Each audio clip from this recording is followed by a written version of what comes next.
a grand final place at stake today. For the Blues, the chance to make their 27th appearance on that one day in September. For the fledgling Crows, their first. Carlton, with their 2-point win over Essendon last week, are now the premiership favourites, while all of Adelaide are behind the Crows, who last week came of age in Melbourne. It's Carlton versus Adelaide in the AFL second semi-final. Hi everyone, welcome along to Waverley. Indeed it is the second semi-final. It's Carlton against Adelaide. The winner advances to the grand final in a fortnight's time. The loser faces the prospect of sudden death at the MCG next Saturday. Now both these sides won last weekend. Of course, the Blues defeated Essendon by 2 points in a thriller under lights at the MCG on Saturday. And then on Sunday, history was made. The Crows defeated Hawthorn by 15 points. They fell behind, they came again. It was an outstanding performance. A bigger crowd than last week here at Waverley. I'd suggest at the present time about 45,000. Looking back to last Sunday, Max Stevens takes a look at the aftermath of that great game on Sunday for the Crows. 4,000 screaming fans crammed into the Adelaide airport last Sunday for the return of the Crows after they eliminated Hawthorn. The welcome even rivalled the Beatles when they made an appearance in the 60s, 30 years ago at the same venue.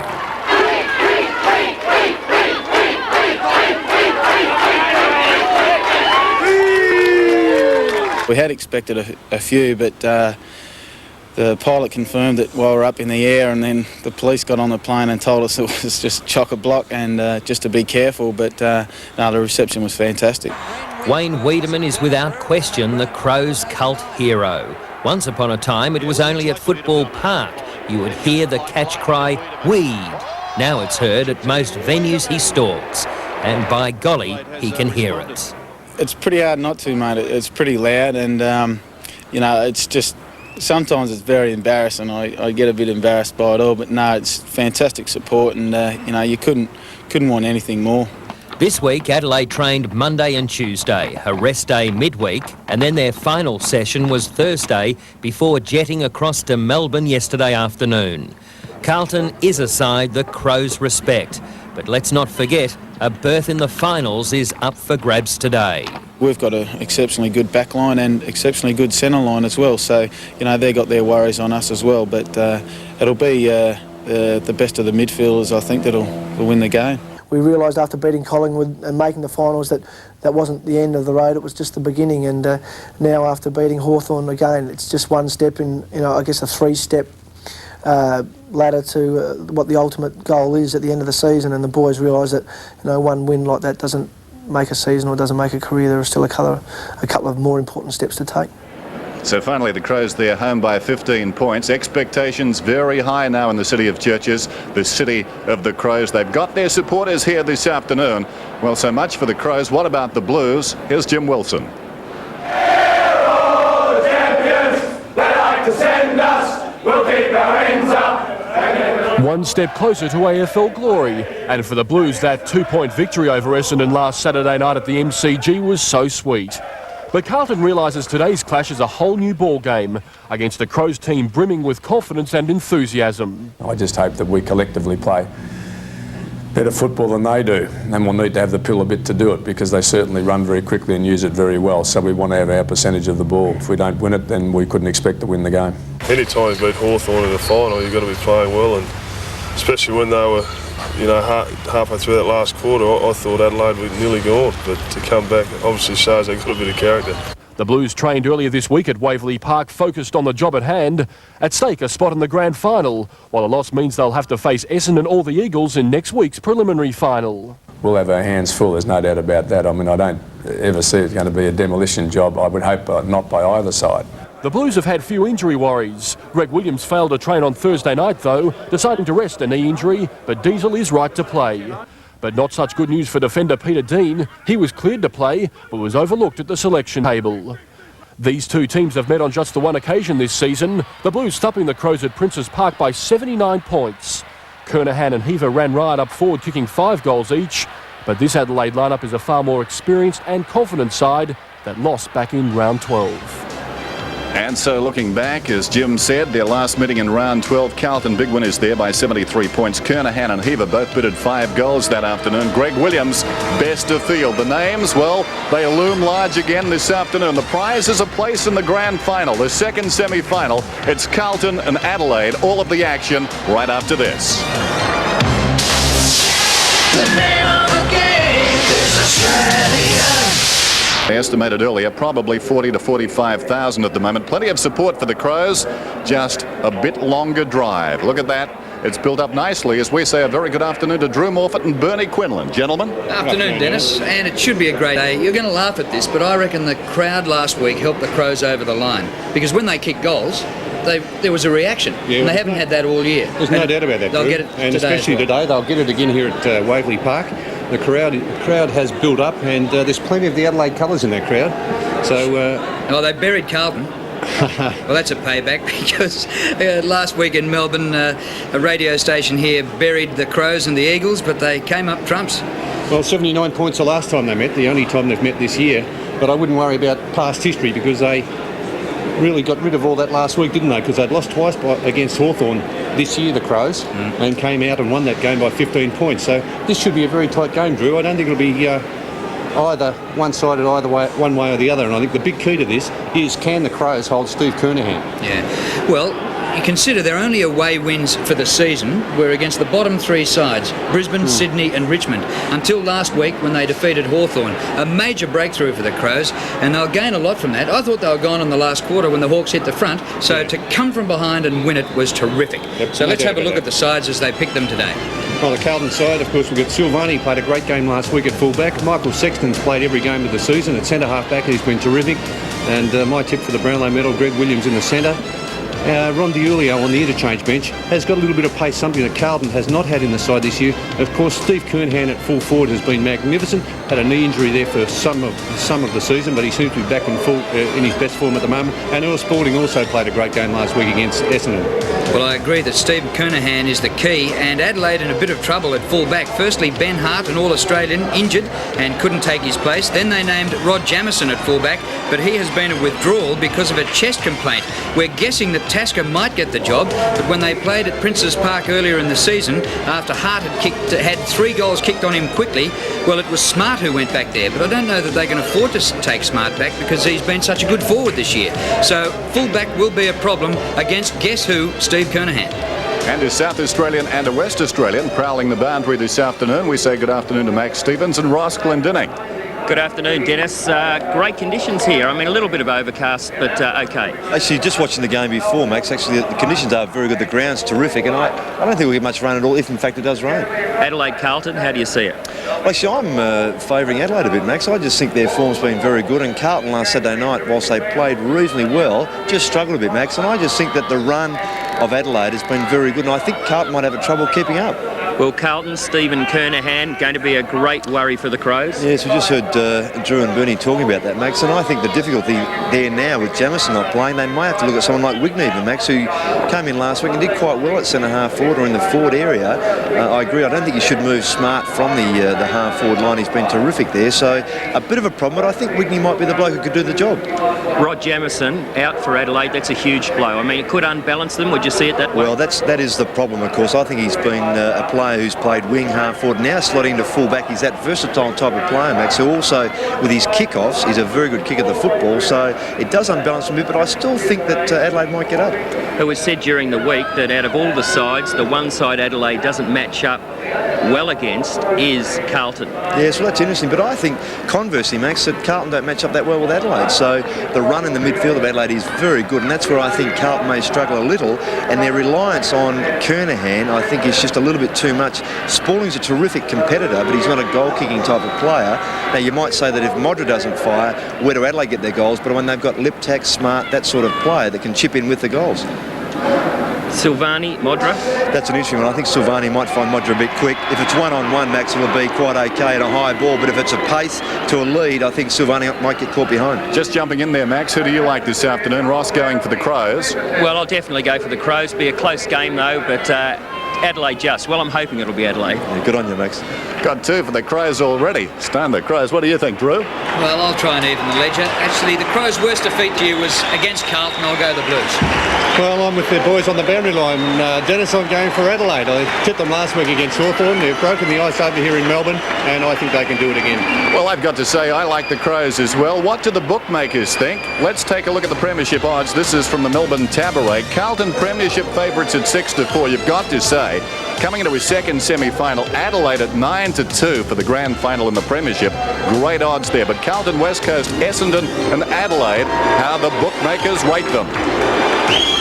Today's game is part of the Carlton and United Breweries 1993 AFL Premiership season.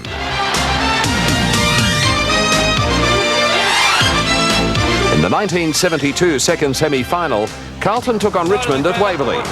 The Tigers kicked only 1 goal to half-time, but after the long break, the Tigers' Marty McMillan came on to spark a Richmond revival, which saw them hit the front during the time-on period of the final quarter.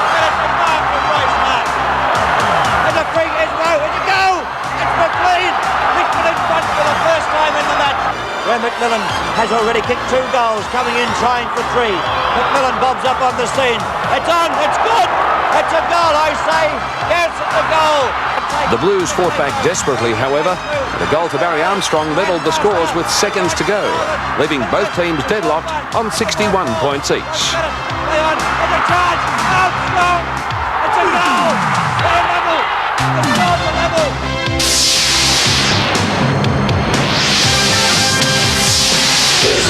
Semi-final, and guess who? They've got support, but not as much as the Blues this afternoon. And I think quite a few non-partisan Victorians going with Carlton. They apologise for that, but then again, they don't like the alternative. The Adelaide Crows, a chance to advance to the grand final. Terrific finish for them. They beat Collingwood. They forced their way in, got a bit of luck. Of course, last week the luck continued when the West Coast Eagles won. And now, 4 quarters of football away from what will be a fantastic result for them, a place in the grand final. So welcome back to Waverley, just in time for the announcement of the Norwich Rising Star Award. Here's Craig Willis. In its inaugural year in the AFL, the Norwich Rising Star Award has created a huge amount of interest. 22 nominees were selected during the home and away season by a panel with a wealth of experience, consisting of Russell Ebert, Gerard Healy, Ted Whitten, Mal Brown, Ricky Quaid and AFL boss Ross Oakley as the non-voting chairman. Ross Oakley had nothing but praise for the Rising Star concept. There's no doubt the talented list of nominees are at the top of their career path, which forms a very important part of our national development program, starting right at the bottom with Vic Kick and Auskick, and progressing through the ranks to the Teal Cup and ultimately onto the AFL. Essendon coach Kevin Sheedy was pleased. The Bombers had 5 players, including Dustin Fletcher and James Hird, as nominees. However, it was Brisbane Bears utility Nathan Buckley who was named the Rising Star of 1993. At 21 years of age, Buckley already has a great record, a Magarey medal, a premiership with Port Adelaide in the SANFL and an assured future in the AFL. I've been very happy to have my opportunity to play AFL this year. I could have stayed in South Australia but opted to travel to Brisbane, and they've been very good, and I've enjoyed my year immensely up there, and I really hope that my progress can continue, and that maybe being the inaugural winner of this award, that maybe I could sort of get it kicked off in the right direction and maybe go places in the future. We'll see how it goes. For his efforts, Buckley receives this bronze statue, inspired by the name Rising Star. He also was given a financial boost. At the start of 1993, Norwich invested $10,000 on behalf of the eventual winner. In just 9 months, the portfolio was worth more than $12,000. The money is certainly a bonus. However, Buckley is yet to decide where his football future lies. There's no shortage of offers. 6 or 7 clubs I'm in the process of or have spoken to, and until I make my decision, really, the sort of, it doesn't matter who I talk to.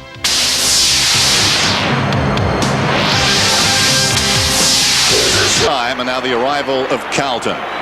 Despite what we had to say, warm favourites this afternoon, the Blues. And like Adelaide, looking to charge to the grand final.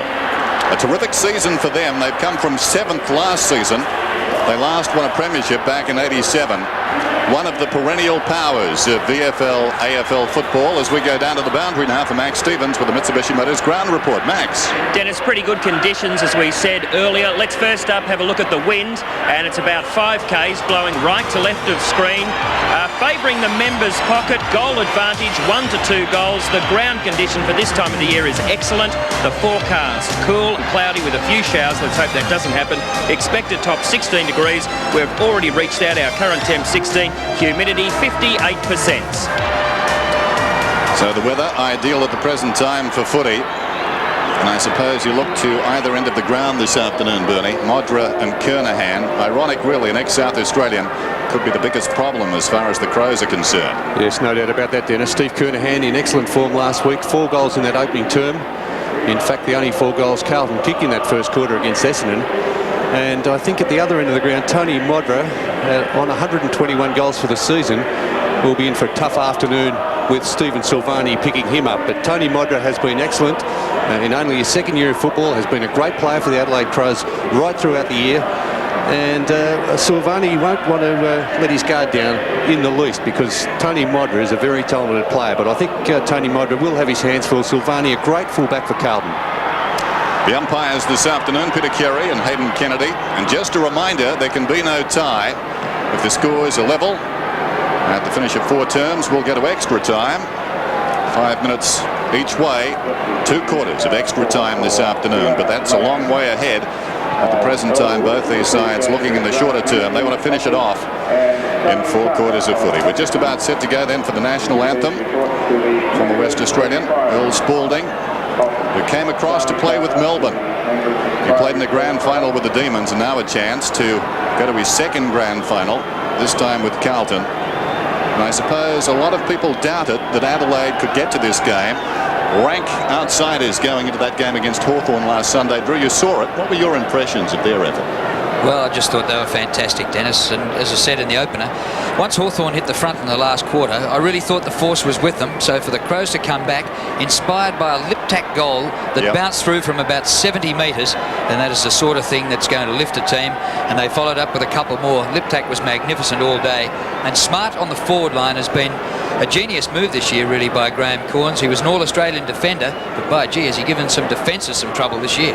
And Graham Corns, Bernie, has been innovative. I mean, he swung Wiedemann onto the forward line as well, and suddenly they've got some muscle down there. A player like Wiedemann can buy a bit of space and time for the lip-tacks of this world. Yes, that's true. Very true with that, Dennis. But Wiedemann, he was sort of having his problems at halfback. He was in and out of the side. He looked like he was going to be a very good halfback at one stage, and then he was out of favour because he did some, well, rather undisciplined things that gave away goals, you know, when they could least afford to give goals away, the Adelaide side. But playing at half forward, he has been very good. But then again, Dennis, I was talking to an ex-Hawthorn coach the other day, and he said, if you ever wanted... that? How recent the ex? Not the recent ex one. He said to me, if you ever wanted to coach AFL football, it would be the West Coast Eagles or the Adelaide Crows. He said, I could coach until I was 95 with those 2 sides. Well, I don't know about that. Michael Malthouse has had his problems, of course. Well, Alan Joyce wouldn't have been sacked if he'd had that record with the Eagles, because they reckon he got the sack because he went too defensive. And the Eagles are very defensive, and that's the way they go about it. Absolutely. Yeah, funny business, isn't it, the old coaching? Very strange. They won a premiership by doing it, but it wasn't good enough at Hawthorn. Now, this crowd is really filled in now. It's probably up around the 50,000 mark, which is terrific. A late arriving crowd, but they're here en masse now, and a lot of support for the Adelaide Crows. As we said at the outset, they've been prepared to travel by plane and car. Last week and again this week, they're guaranteed today and another final round appearance. Perhaps they could play next week and the following week as well. And of course, factored into all of this is the chance the West Coast Eagles could play the Adelaide Crows somewhere along the line. Either a preliminary final or a grand final. Yep. We're standing by for the national anthem now at Waverley, getting ready for this 2nd semi-final and a berth in the grand final in a fortnight's time. We invite you now to stand for the playing of our national anthem.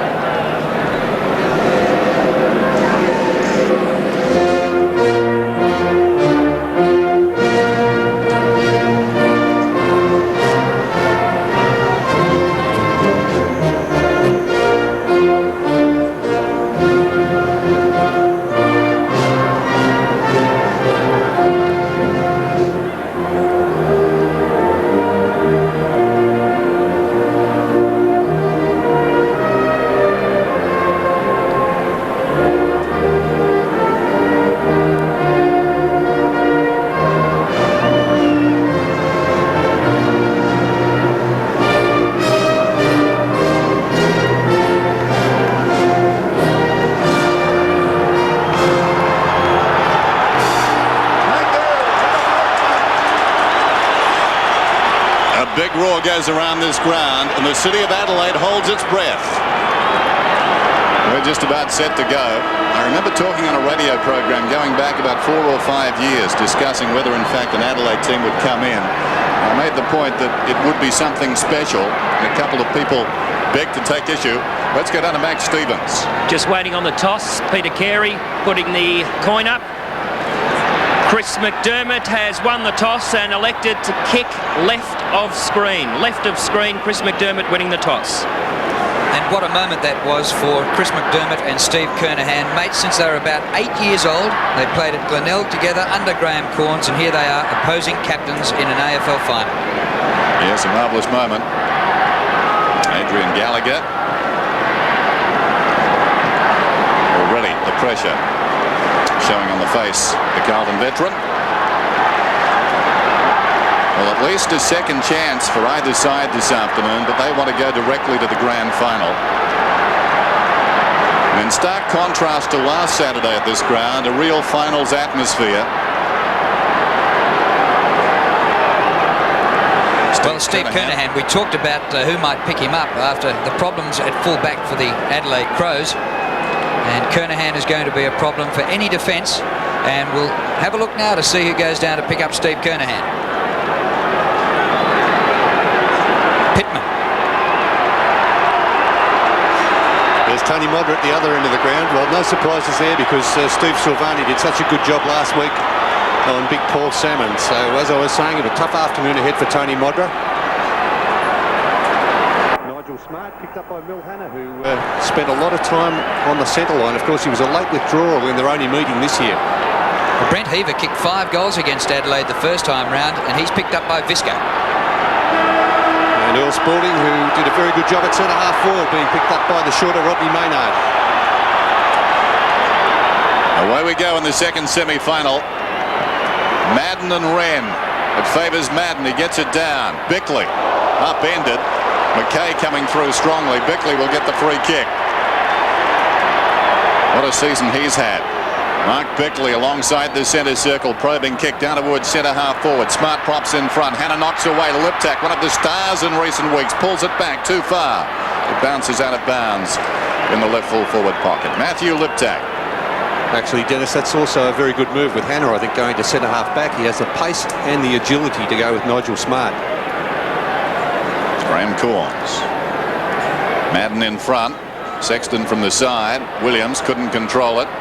Shows courage to dive in after it. And a whistle. Bounce. Left full forward pocket for the Crows. Greg Williams nursed through the week, doing gym work and swimming. He didn't train once. And he's just going to get to the end of the season with that knee. It's cleared out of the pack and bounces out of bounds. David Parkin and Colin Kinnear. Interchange for the Adelaide Crows, David Brown and Sean Tasker. Boundary throw in, half forward for the Crows. Palm down by Madden to Williams. He gets clear on the left boot. The kick only to half back flank. Tregenza charges at it. Diulio tries to palm him off. Lost control of the football, but the whistle's gone, and it's going to be an Adelaide free kick to come back to McDermott. There's a free there against, I think it may be going to Tregenza. Drew, because Rowan Welsh, when he was about to be tackled, fended off with a palm to the face. Inside the 50. Oh, uncontested. Bone should have taken the mark, but snaps for goal anyway. In the goal square, a big chance. Wigney gets the first goal.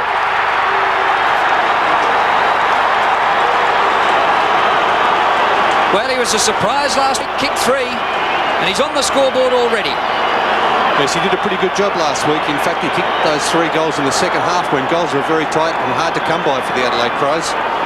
Played in the forward pocket, spent some time on Gary Ayres. There he was appealing for the free kick. He got the fortunate bounce there, spilt back to him, and Stewie Wigney, a former Footscray and Sydney Swans player, putting that one through on the left boot. The old bounce of the ball, on its point. Back to Wigney. Adelaide lead. Wren gets it down. Jarman out of the middle towards half forward.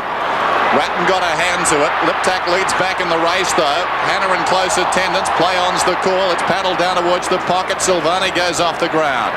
Taken by Anderson right on the 50. Anderson long kick. A wayward one out of bounds on the full. In the right full forward pocket.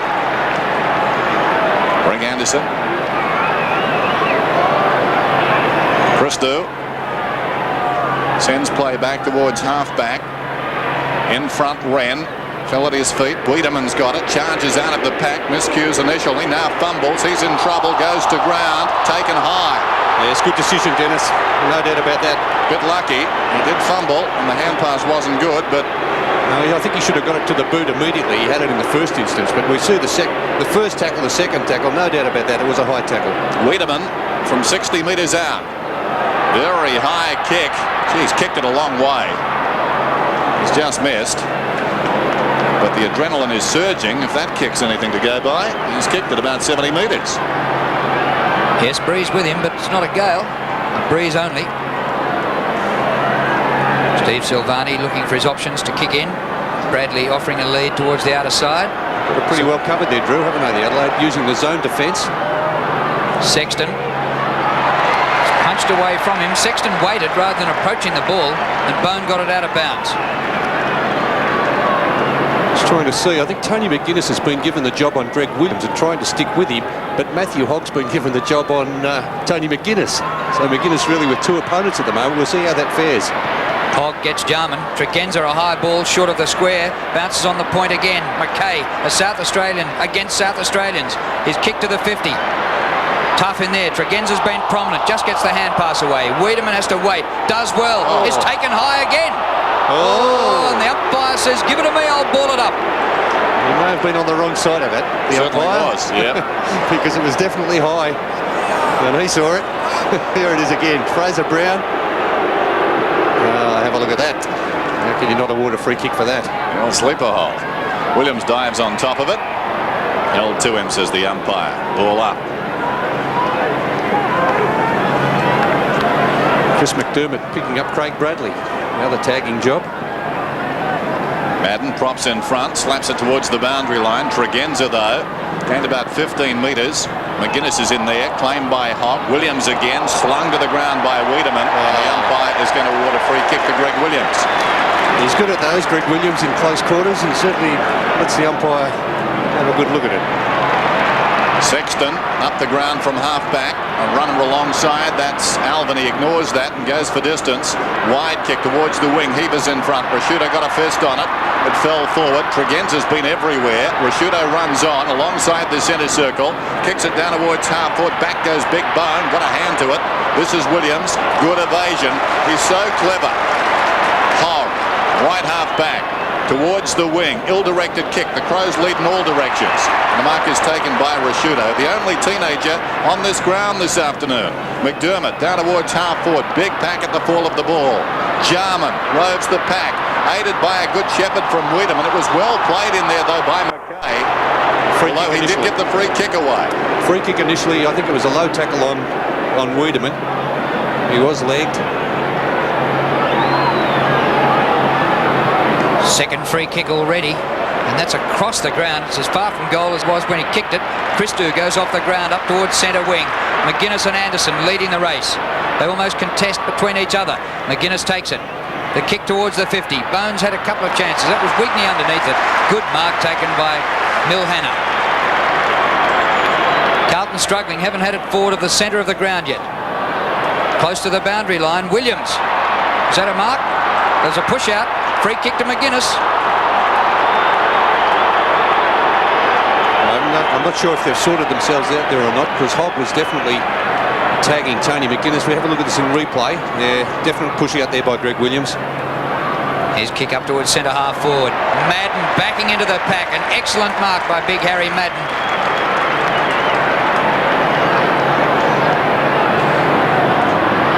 Now it comes out to Silvani. Up towards centre wing. Spalding works to the front, can't take the mark but gets the crumbs, goes off the left boot, goes very wide.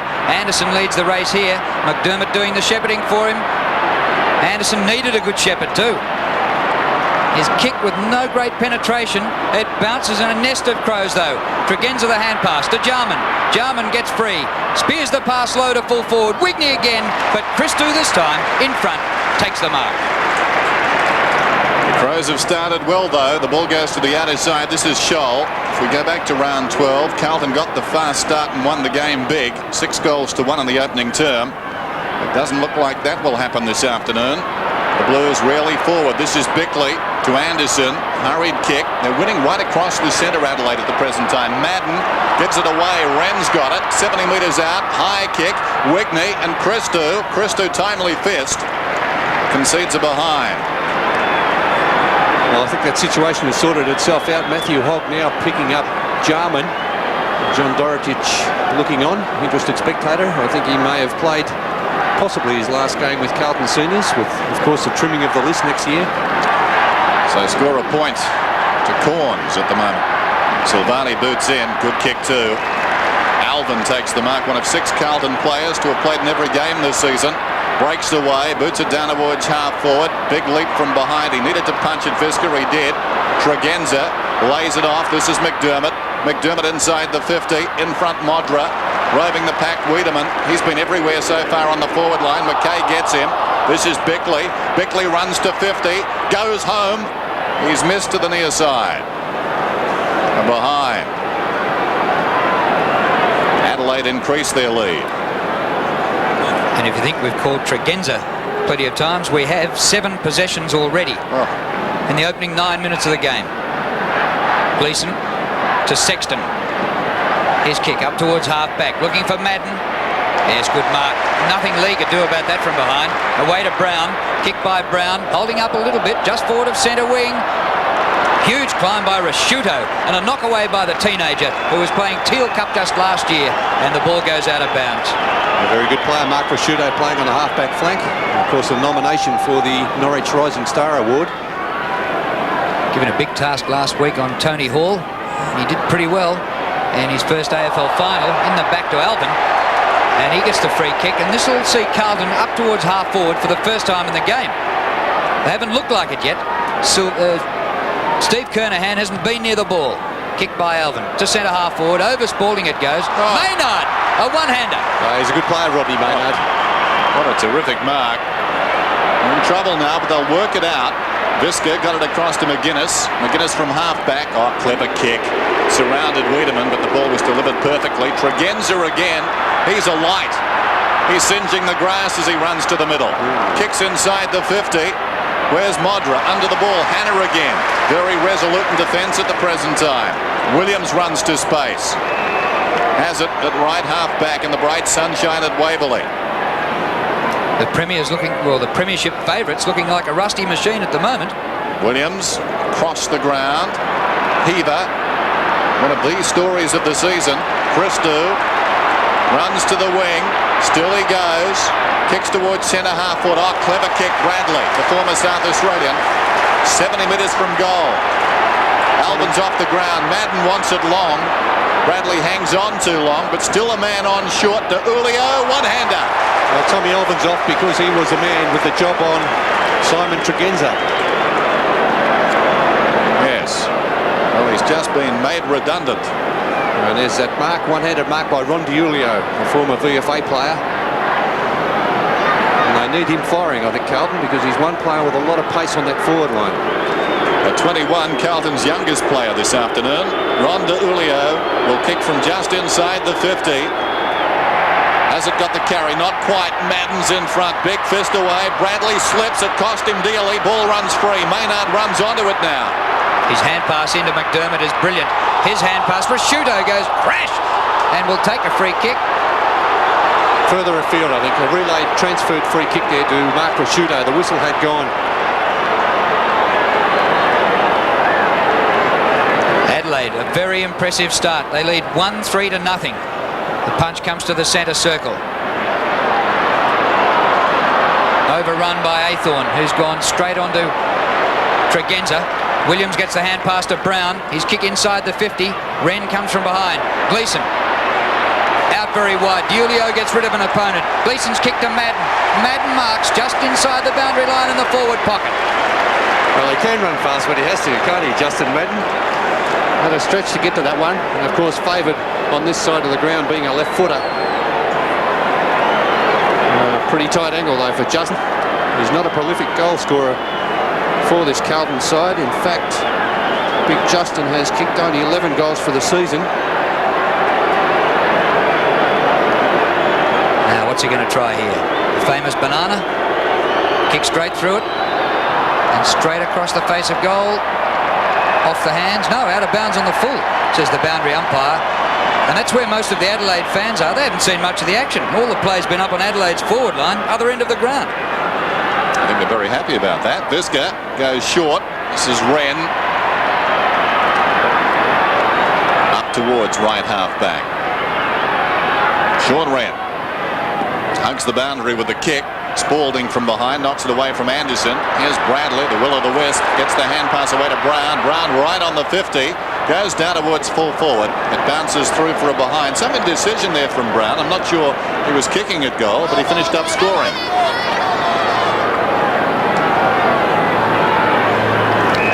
Lee, the umpire, was still waving the flags. Lee goes through the motions again and finds Rashudo, the defensive side of left half back. Very impressive youngster. Rashudo goes towards the wing. Bone worked out of it too easily. Well done by Sexton. McKay, another former South Australian, storms forward of the wing. High kick. Now Kernahan battling down there. Pittman knocks it away. Taken by McDermott. The tackle appeared high and he'll get the free kick. Now Kernahan was after the ball and the ball was pretty high up near the shoulder. I'm not sure he didn't make contact initially with the ball, but the umpire may have thought, well, the umpire thought he got him by the shoulder. It was touch and go, that one. McDermott out of defence towards the wing. McKay in front, juggles it. He's paid the mark. Actually, Dennis, it's not a bad move with Pittman on Steve Kernahan, with Pittman's height, 198 centimetres. Pittman up against Kernahan, 196 centimetres. Kick by Spalding. Big leap by Maynard, but no mark. McDermott the hand pass away. And the kick goes along the boundary line. Kept in by Spalding. Good hand pass. Heaver whips it off to McKay. McKay goes long towards goal. It comes back. And Bradley almost marks, but it's through for a behind. Carlton are getting back into this game now, though. Well, the one thing they can take solace from is the fact they trail by just 7 points, and Adelaide have only kicked a goal for all their efforts. Quite right. McDermott to kick it in. Beautiful afternoon here at Waverley. Ball comes out towards half-back. Now the Crows a chance to advance from here. 3 of them around the ball. Well played again by McKay. He beat 3 of them. McGuinness initially had the run of it. Well played, McKay. Williams feeds it out wide. McKay will get the free kick. Advantage won't be paid. Haythorn wants to kick it on. In fact, he does, but the ball will come back. Well, that was terrific there by Andrew McKay. Almost, I would think, the recruit of the year, Andrew McKay. And what He's a year had a wonderful he season, hasn't he, with Carlton? Fined the $10,000 early in the season. He's played every game, 21 games so far, 22nd today for Carlton. Blues must have known they had something. Runner-up to Buckley in the Magarey medal. Centering kick. They come from all directions. Anderson could have almost taken the mark. Did well in a tight situation. Boots it through centre. Hannah's doing very nicely on Smart at the present time. I like that matchup, Dennis. I do like that matchup with Hannah on Smart. This is Scholl on the outer side. Over the top. Christou. How will it bounce? Awkwardly. Tregenza worries him out of it. Tregenza goes to ground. Carlton, as you can see, they're in number.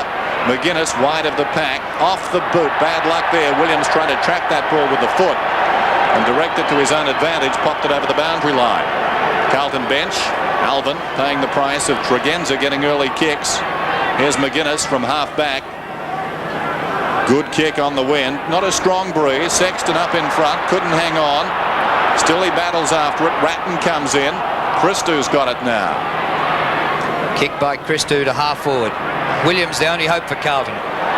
Wren charges over the top. Maynard blocks it in with Spalding and will have a ball up in between wing and half forward. Just at the moment, a couple of the Adelaide forwards not leading for the ball. One Bone at centre half forward, or across that half forward line, and Wigney in the forward pocket, both trying to use body on body and coming out second on most occasions. Madden tries to palm down. Wren copped an elbow there too. That hurt him. McDermott slow to get up and Madden slow to get up. Mind you, when he stands up, he's got a long way to go. Wren, the youngster. Madden, the veteran. Neither of them. Gleeson won the tap to Bradley. A centering kick. Dive at full stretch, doesn't come off. Scholl gets the hand pass to Heaver. One out is Kernahan. Nothing Pittman could do that time. And here is the potential star for Carlton getting his first decisive touch. Yeah, what a champion Steve Kernahan's been since he's been at Carlton. A leading goal kicker every season since he's been there. He took over as Carlton captain in his second season. That was 1987. And there he is getting away from Pittman there to take that comfortable chest mark. Kicked 4 goals in the first quarter under lights last week. 6 for the game. Kernahan, 40 metres out, has goal.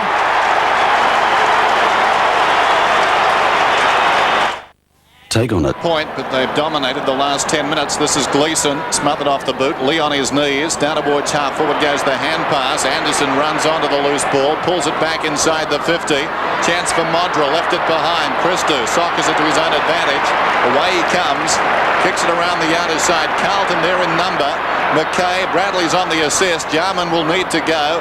He works hard, Jarman, but weight of numbers tell the story. Bradley over the top, sweeping hand pass. Gleeson, one of the stars last week, could have been taken high and again pushed in the back. They'll get the free kick. The case for 50. Silvani injured in that last exchange on the forward line for the Crows. I think Modra gave him a backhander unintentionally. Maynard goes up. Spalding's not happy. Well, we don't like to see that, Earl. If things don't work out, it's no use abusing your teammates. Maynard's got the ball. High kick, back towards the wing. Bones in front this time. That's better. Knocked away by Sexton, taken by Gleeson. Coming through strongly, Lee. What a terrific season he's had. Boots it down towards half forward, so the Crows attack yet again. Liptak in a foot race with Ratton. Ratton played it very well. Cleared a path for Silvani. Silvani gave it across to Hannah. Hannah comes away with dash to Ratton. On the burst, up from the back pocket, it's Christou. He's got pace, this young boy. Kicked by Christou to half forward. Spalding at the back. Maynard giving him a lot of trouble. Diulio lost control of it. Heaver goes to ground. Gets the hand pass across the ground to Bradley. Too high. Whistle's gone. Free kick to Heaver. Really, Adelaide having a lot of problems around half forward. Nigel Smart has not had a touch yet. Randall Bone not doing much. And Wigney in the forward pocket, very quiet. Kernahan on the lead. Takes the mark, but I fancy too far out to score. Looks to pop off a short pass to the pocket. It's come unstuck this time. Visca. And the ball over the boundary line, and we'll have a throw in. Bad option, that one, I think, from the Carlton skipper, Steve Kernahan. Well, the Crows certainly dominated the first 10 minutes, but Carlton have had the better of the next 10. And the score is 1-3 to 1-2. Adelaide just in front. It comes down to McGuinness. He clears the area for Adelaide. Push out, a Shepherd, and it's a Carlton free kick to McKay. He wasn't sure it was his. Kernahan's a long way from goal, 70 metres out. Steers the pass short for Madden. Well, Big Harry's going to have his second shot for goal. A good 50 metres out, though. Yes, I think the distance may test Big Justin. Got a good idea of the breeze here, though, with Madden having this shot from maybe just inside the 50. Well, Kernahan really didn't get back to the goal square after he offered that previous lead. It's no good him getting kicked 70 metres out, surely. Kick by Madden, holds up. Spalding behind, Wren in front. Bradley trying to paddle the ball out for a teammate, but it's taken over the boundary line by the youngster Rasciuto. Well, the sign's not good at the present time for the Crows. This game has turned considerably. The players, they need to deny possessions. They're getting touches. Bradley, Williams, Kernahan. The longer you keep them out of the game, the better it is. Now the ball across half forward, coming through strongly down there was Wiedemann. Williams did brilliantly to Aythorne, smothered off the boot well. It ricochets outside the 50. A throw there against McKay. Now a push in the back against McKay. That was a brilliant smother by Bickley. Across it comes to Brown, 55 metres out. Kernahan's the target, and why not? It comes forward of the pack. McDermott bumped in the back. No free kick. He played it well. kicks to the outer side. They can make something of this. Wiedemann has to wait. Runners all around. He feeds it back to Anderson. Tregenza runs on. Tregenza's got it now. Liptak is on. He needs to find him. He spots him down the ground now. Liptak can take it and go. Liptak runs to just outside 50. Pulls it back, intended for Wigney. And Wigney's taken the mark. That's better. Wigney must get in front of Angelo Christou. The domino theory around the outer side. One caught out and suddenly it fell into place for the Crows. Yes, Tregenza has had a big impact on this match. Here we see spilling nicely there for Liptak. And the kick into the forward line. This time the forward's in front, not trying to use the body. Wigney going at his second, and he's got it. Bones off the ground. Our home. Randall Bone, who was a late inclusion, played the first 24 minutes but has gone to the bench, replaced by Tasker. Bounce in the centre. Knocked down by Madden to Bradley. Now Gleeson. Gleeson up to half forward. Spalding a good lead. Gets rid of his opponent. Can go on. Earl Spalding on the run. And as so often happens, he wins the ball well but can't kick for goal. Yeah, that's a waste, isn't it, by Big Earl? He played a very good game last week on Saturday night against Essendon. But as Drew said, quite often his kicking, especially on the run, lets him down. An irony in this game, it's 2-1. The 2 goals for Adelaide, kicked by a Victorian, Wigney coming from Leongatha, and Carlton's goal kicked by a South Australian, Kernahan. Knocked up the ground by Wren. Mr. Spalding again, just took half a second too long. It's Mother again by Bickley, Drew. Maynard, who starred in the SANFL last week and won his recall, off to McGuinness. His kick to half forward. Smart can't get into the players yet. Hannah. Well played by Mill Hannah. Off and running. Dodging, weaving, but a good tackle by Wiedemann. Now brings Athorn in. High kick towards half forward. Rashudo wasn't a mark, not according to the umpire. Maynard over the ball. Oh, clever hands. McDermott. You've got to like the boy Bickley as well. He's terrific. There goes the kick inside the 50. Modra was up. Loose ball behind. Liptak. He's cagey. Watch him here. He works against Ratton. Modra has it. Great tackle. Shoulder bring him down. Back comes Liptak. They tie it up and a ball up. Well, Bickley 2 smothers and he missed McKay. And when McKay, I think, watches the replay, he'll breathe a sigh of relief. You're right. The crowd went, ooh. He spotted him from 20 metres, didn't he? It was like a homing device. Won by Madden. This is Liptak in trouble, holding the ball surely. Heaver, he'll take it on the outer side. Brett Heaver, without question, the prize of last season's mid-season draft. 45 goals this year in 21 matches. And the tackling in this game has been superb. The mark by Wren was about 3rd in line. Oh, he's a good young player, Sean Wren. 12 votes last year in the Brownlow. Very impressive. From centre wing. Minute and a half to go to quarter time. Heaver at half-back flank for the Blues. Back to centre wing. Williams is there. Maynard in front. Can't bring the mark down. A wrestle. And there's Chris McDermott last to get up. Steve Kernahan won the best and fairest at Glenelg 3 years in a row. Came over to Carlton. And McDermott won it the next 3 years in a row. Madden, McDermott to Jarman, the old firm, high kick towards half forward. Ratton comes across. Unkind bounce. Lee played it superbly. Liptak to McGuinness, who measures the kick from 45 metres out. And uncharacteristically has slipped it across the face. Tony McGuinness finding some space there. Got to be a strong candidate for the Brownlow. Approaching 450 kicks for the season. That's number 1 in the AFL as the coaches look on. McGuinness this afternoon, already 7 kicks. Here's Silvani. Bit of 10 goals against Fitzroy. Back in, I think, round 16. Kicking in. Finds Heaver. Heaver, about 25 metres from his own defensive goal. Stubs the ground. It comes to Hogg. Lucky let off for the Blues. This is Ratton. Kick by Ratton wide, too wide for Bradley. Couldn't control the ball, out of play.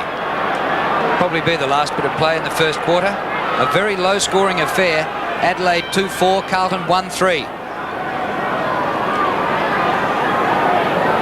Smart going in ruck against Madden. Pops one over his head. Wiedemann. Caught by Bradley. Umpire said, give it to me. He won't have time to ball it up. That is quarter time here at Waverley. And it's a 7-point lead to the Crows. 2-4 to 1-3. The name of the game is Australia. Stevens is tagging Ross Glendinning. Very good. Well, Graham Corns made the point that 10 minutes isn't going to win you a game of football. He was particularly happy with that first 10 minutes, but he said they didn't carry it on. That was pretty obvious. Tony Modra, he had a quiet word to him. He's asked him to lead. He said he's not particularly happy with the way he's playing. Corns also concerned about half forward, wants a lift there. Randall Bone coming off at the 24-minute mark. Sean Tasker going to a pocket, and Wigney across half forward now. Well, David Parkin was quite pleased with his back half. He thought the players worked very hard there, particularly the way the ball was coming down quickly. He had a good word with Greg Williams and Craig Bradley, both their respective opponents in McDermott and McGuinness getting a fair bit of the ball. They're going to try and tighten up there. But he said, now watch your kicking. The kicking hasn't been as good as it should be. Midfield must be much better. Great matchup, that one. Lacks a bit of height, but great attitude. Let's take a look at the stats so far. Well, a very tight opening quarter there. Carlton on top in the stats, in fact. Not by a lot, but they just look at the marks, 24 to 11. Certainly well on top there. Adelaide on top out of the centre. Bounces Wren and Madden. I think Wren, as this game wears on, will have a bigger impact on the game because of his fitness and more agility than Justin Madden. And free kicks pretty even as well. Hit-outs 10-3 favouring Justin Madden. Tregenza 9 possessions in the first quarter. Heaver 9 for Carlton. McGuinness 7 kicks. McDermott 4 and 4. David Brown and Randall Bone on the interchange for the Crows.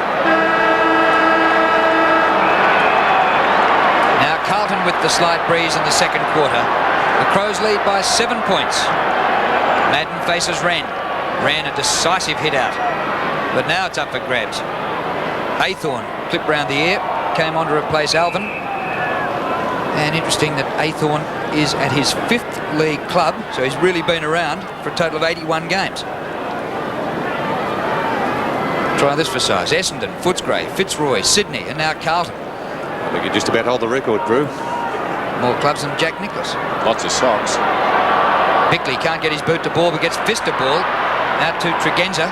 McDermott up towards the 50, and Tasker takes the mark coming up from the pocket. So Christou, who had quite a bit of the ball in the first quarter, his opponents kept getting the ball as well. Christou had 6 and 1 in the first quarter, but Wigney kicked 2 goals, and now will Tasker kick another one? Too far out, it holds up. Edge of the square, Modra didn't get a touch in the first quarter, and the ball's flipped over the boundary line for a throw-in. So you could have almost had that at the second grab there, Tony Modra, but it was knocked, I think, away by his teammate in Liptak. Here's the throw-in. Wigney in front. Directs it down towards the goal face. Modra keeps it alive. Ratton at close quarters to Silvani, and now Sexton runs it out. Boots it towards half-back. In front, Hogg over the top, Jarman. Well done by Bradley. Charged the hand pass down, then kicks it out towards the wing. Big Wren left it behind, but he's got support at close quarters to Lee. Lee gets it wider, stretched it, got it to Rashudo. His kick was a shocker though. In front, Gleeson went to ground. Diving in with courage, Lee. This is Scholl. Still Scholl on his knees, was tripped. Brett Scholl, left half back. Plays on. Not a particularly good kick towards the middle. Spalding missed it. Tregenza, who started so well, very important player for them, gets it to Anderson. Anderson across the ground to space and Maynard, a runner outside Rashudo. Rashudo kicks inside the 50. Wide of the mark, it's missed by a Ratton. Tasker slides in. The umpire says holding the ball. Gee, that's a tough call, Dennis. In that situation, he was at full stretch. I don't think he had the ball trapped underneath him. Here's Christou. If anything, the tackle by Christou was a little clumsy there. Ball towards the outer side. Spalding, terrific grab. Magnificent mark by Spalding. Pops out the hand pass wide.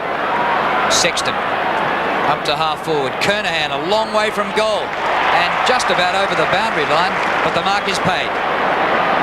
Kick and a half to goal from there. Gleeson. Lee a good spoil. He's a good player. Carlton were just about to make a change there too with Spalding charging across towards the interchange area, and Rowan Welsh, they put their hand up, so that mark may have saved Earl Spalding. Good mark, just in the nick of time. Kernahan tries to take clean possession, tries to sock her off the ground. Visca looks for the boundary line and finds it. And the umpire calls for a throw-in. Chance here for the Blues. They've kicked just 1 goal, 3 for the game. But fortunately for them, their opponents just 2-4.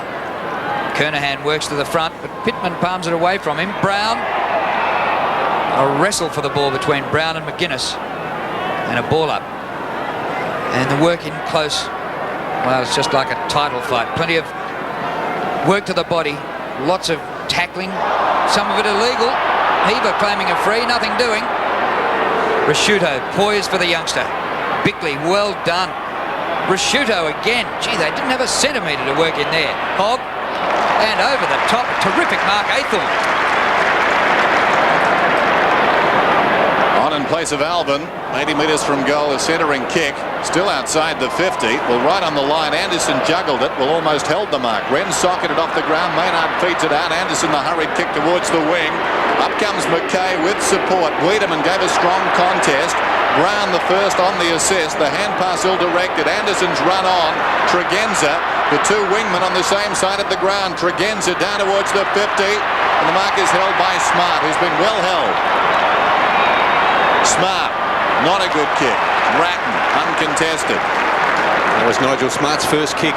So Mill Hanna doing an excellent job across half-back. Speak of the devil. Whoops, Mill in trouble. Morris got him. Socket off the ground. It ricochets off Liptak, out of bounds on the full. Carlton very lucky there. That was dead set, dropping the ball, holding the ball. Well, unless he got a little hand pass away, Drew. Let's have a look at that again. Yeah. Little hand pass, so the umpire just in the right position to see that. He knows no fear. Hanna quite prepared on all occasions to go across the goal face as Hogg boots it towards the outer side. Rasciuto, well, that was interesting. And slapped it a mile in the air. Now he decides to wrestle Julio, and what's the decision? What? I agree with that, Dennis, because Julio grabbed him and dragged him towards him. Maynard stands his ground to take the mark. Well, that's the face of football, isn't it? Currently and for the future, that match-up between Julio and Rasciuto. Up towards half-forward, huge pack, off hands to Liptak. A beautiful hand pass over the top. Wigney comes inboard, it sits up for Jarman. He taps it, finessing, and it goes straight to Bradley. A bouncing ball. Williams has been pretty quiet. His left footer, Madden is 30 metres in the clear. Wren giving chase. Ooh. What a sprint. This is something to watch. Madden goes long for goal. He might have kicked it. Sensational. I have never seen the like of it. Big Justin. That'll bring a smile to Justin's face, I would think. And that's really rubbing the salt into the wounds. And Greg Williams spots Big Justin all alone. Away he goes. And where are we? Jurassic Park or Waverley Park? I'm just going to say the same. Away he goes. A long kick, good goal. Terrific goal, Madden. Yes, it was like something out of Jurassic Park. Wren chasing Madden through the middle. Julio's off the ground. We've got to scramble it about.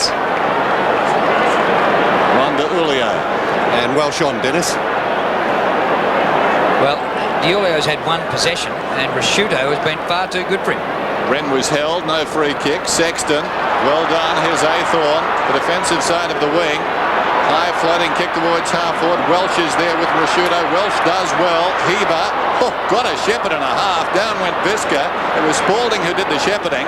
Out came a defender there in lead. Tried to give it to Jarman. Back it comes to Hogg. Visca looking to atone. Brown finds Kernahan. Great football. And looking very good at the moment, Carlton. Whoa, and there was some squaring up in that pack. A couple of players looking for gentlemen they'd been in contact with only moments ago. Yes, there's a pass coming from Fraser Brown. And Steve Kernahan never lets him down with his marking power in front of goal. You get the feeling spurred on by Madden's run, like Manasseh's run. Carlton are making their move. Here's Kernahan, well, not quite so quick for those who had stopwatches. Kernahan kicks and kicks truly. Carlton Carlton lead for the first time today. There's 2 goals to Steve Kernahan. He now has 60 goals for the season. And as we suggested at the start of the game, big Steve Kernahan may be the difference between these two sides. A quick hand pass there coming from Matthew Hogg, who's got the job on Jarman. And he's a wonderful player, Steve Kernahan, in front of goals. Right through the middle, not a problem.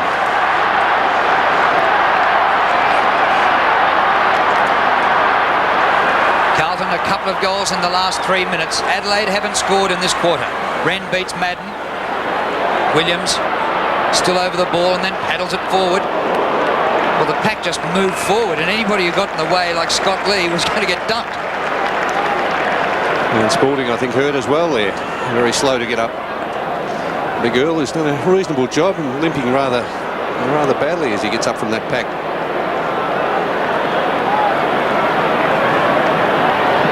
Madden will be chatting to Wren about that goal. There's no risk. He back palms this. Welsh actually has done a few things since he's been there, only in a couple of minutes. But a soccer off the ground goes to Ratton. His short pass, Brown centre circle. Well, Carlton looked rattled in the first 10 minutes of the game, but they're going now. Kicked by Brown. Kernahan sandwiched out of it. Free kick.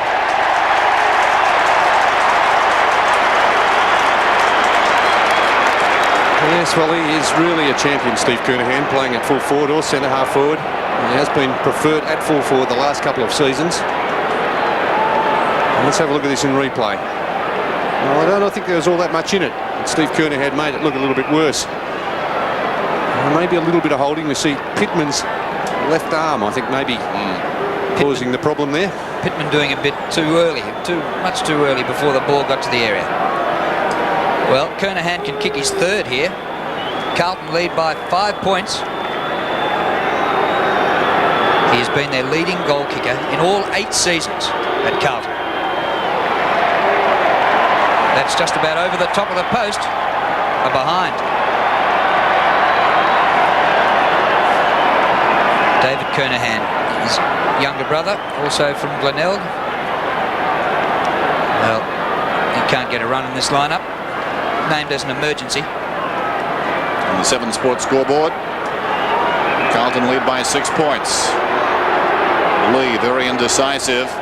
Members side with a kick. Scholl in best position to go up and mark it. Almost did for Carlton. This is Gleeson close to the boundary line. Took it across. Pride not happy, but it was out of bounds. Just at ground level at the moment. Carlton seeming to get on top in that area when the ball spills loose. It is the Carlton players mopping up on most occasions. Hogg is doing a pretty good job on McGuinness. Williams. Now Gleeson. Gleeson deep in the pocket. Pulls it back. Not a bad effort. Bent a long way, but behind. So the margin is 7 points now. David Parkin, who's seen it all before. His 8th season with the Blues. Premierships in 81 and 82. And McDermott brings it up. Look out. Across the ground he comes. This is Lee close to the boundary line. Poor football by Adelaide. Nothing much happened there. It'll be thrown in. And one thing I've noticed, how the crowd has built up since the game started. They're standing in the aisles, and you don't see that too often at Waverley. There are some vacant seats, but not too many vacant aisleways, which is interesting. McDermott couldn't get a fist to that one. Lee goes towards the boundary line again. Gleeson paddles it backwards cleverly. Here's McDermott. Pittman well up the ground. Kernahan with him. The kick to centre wing. Smart just cannot get a touch. Hannah has been his nemesis today. Just holds it up in the tackle. Madden one way then the other. And the pass was clever, except it went straight to the opposition. Anderson. Jarman on the run. McDermott. His kick to centre half forward. Wigney and Sexton, the 2 14s. And Wigney surprises again with another mark. He kicked the Crows 2 goals in the first quarter. In fact, there are only 2 goals for the game. Modra gets his first touch. Clever kick there too from Wigney. He just placed it out in front of Modra. He got the 2 or 3 metres break on Silvani. And in that situation, Modra is a very dangerous player. And a very good pass. Here we see it just placed out in front. He didn't go for too much with the pass, but just placed it out there and gave Modra that run at the ball. So here we are. The man who's kicked 121 goals for the season gets his first kick halfway through the second quarter. It's rushed through eventually for a behind. Give that to Ratton. Well, I said Hogg was on McGuinness. In fact, he was running with him moments ago, but in fact, Williams is still with McGuinness. This is Silvani around the outer side. Tregenza. A lot of possessions again this afternoon. His 13th upcoming. Little chip pass. Oh, showed too much of it to Silvani on the burst. Takes it, goes. Kicks towards the wing and Welsh. Rashudo closing. Welsh does well. Trips the leg fantastic. On the boundary, sets Hogg up. Now Hogg at right half forward. Centres the ball. Not a particularly good kick. Visca should have done a little better. Taken by Spalding. Spalding charged down by Pittman. Williams was pushed in the back. He'll get the free. Just at the other end of the ground, that mistake kicking to a stationary man, and Silvani set it up beautifully for him. Brown set a task by Williams, but the kick was good enough. And the effort to mark it even better. This Carlton looking very dangerous at the moment. 6-point advantage. We're coming up to the 15-minute mark of this second quarter. And Fraser Brown will be kicking from only about 20 metres out. Should get this one. This for a 12-point lead. That's a terrible effort. A very ordinary kick there, Fraser Brown. Held right back on that. Didn't kick through the ball. And consequently, he kicked his second behind. Scott Lee, another Victorian amongst South Australians from Yallourn North.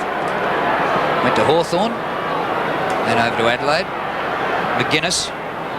A long kick. That's McDermott to McGuinness, who got to the back of the pack. He knew how long his skipper could kick it. And away goes Tony McGuinness. The hand pass in. Tregenza back to McGuinness. This is classical Adelaide running football. McGuinness off the left. Tasker. Beautiful running football, wasn't it? Tony McGuinness. Once he gets a little breather there, a bit of space. Very wide, but very good. Well, this has set Tasker a real task. One end of the ground to the other. Brilliant possession football.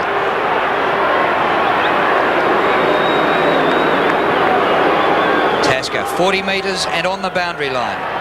Across the face. Modra flies. Bounces off McKay and through for rush behind.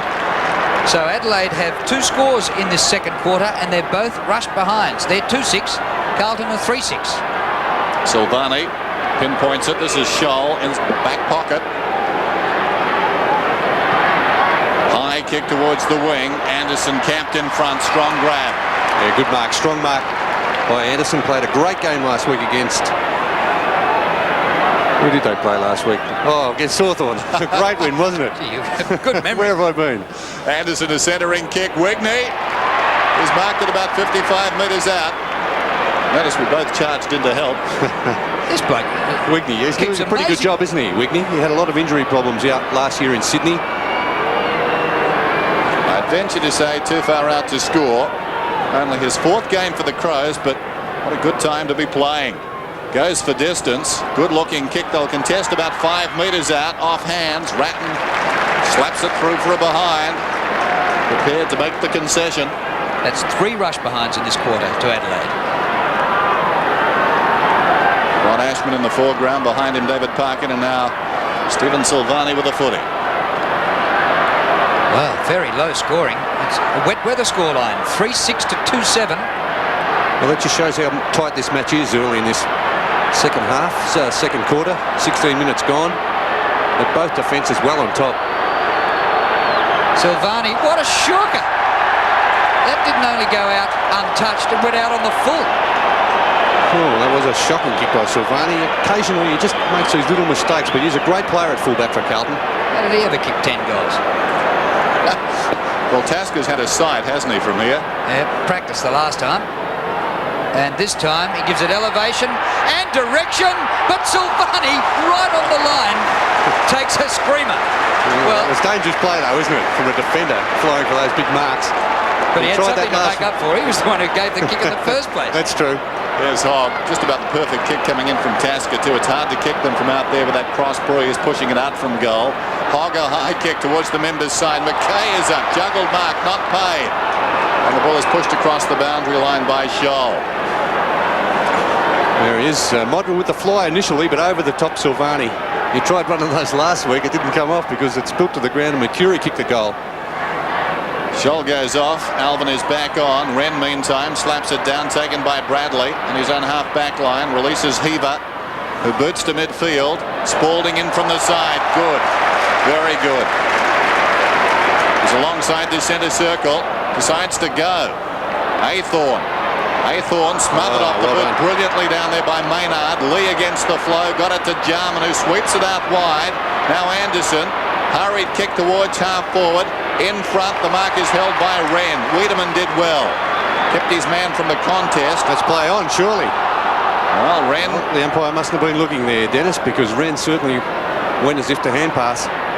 Showing some compassion. The big man pops it onto the boot and finds McGuinness.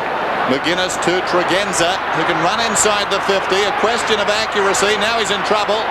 Couldn't kick the ball. Maynard, little U-turn. Hard against the line. Kicks.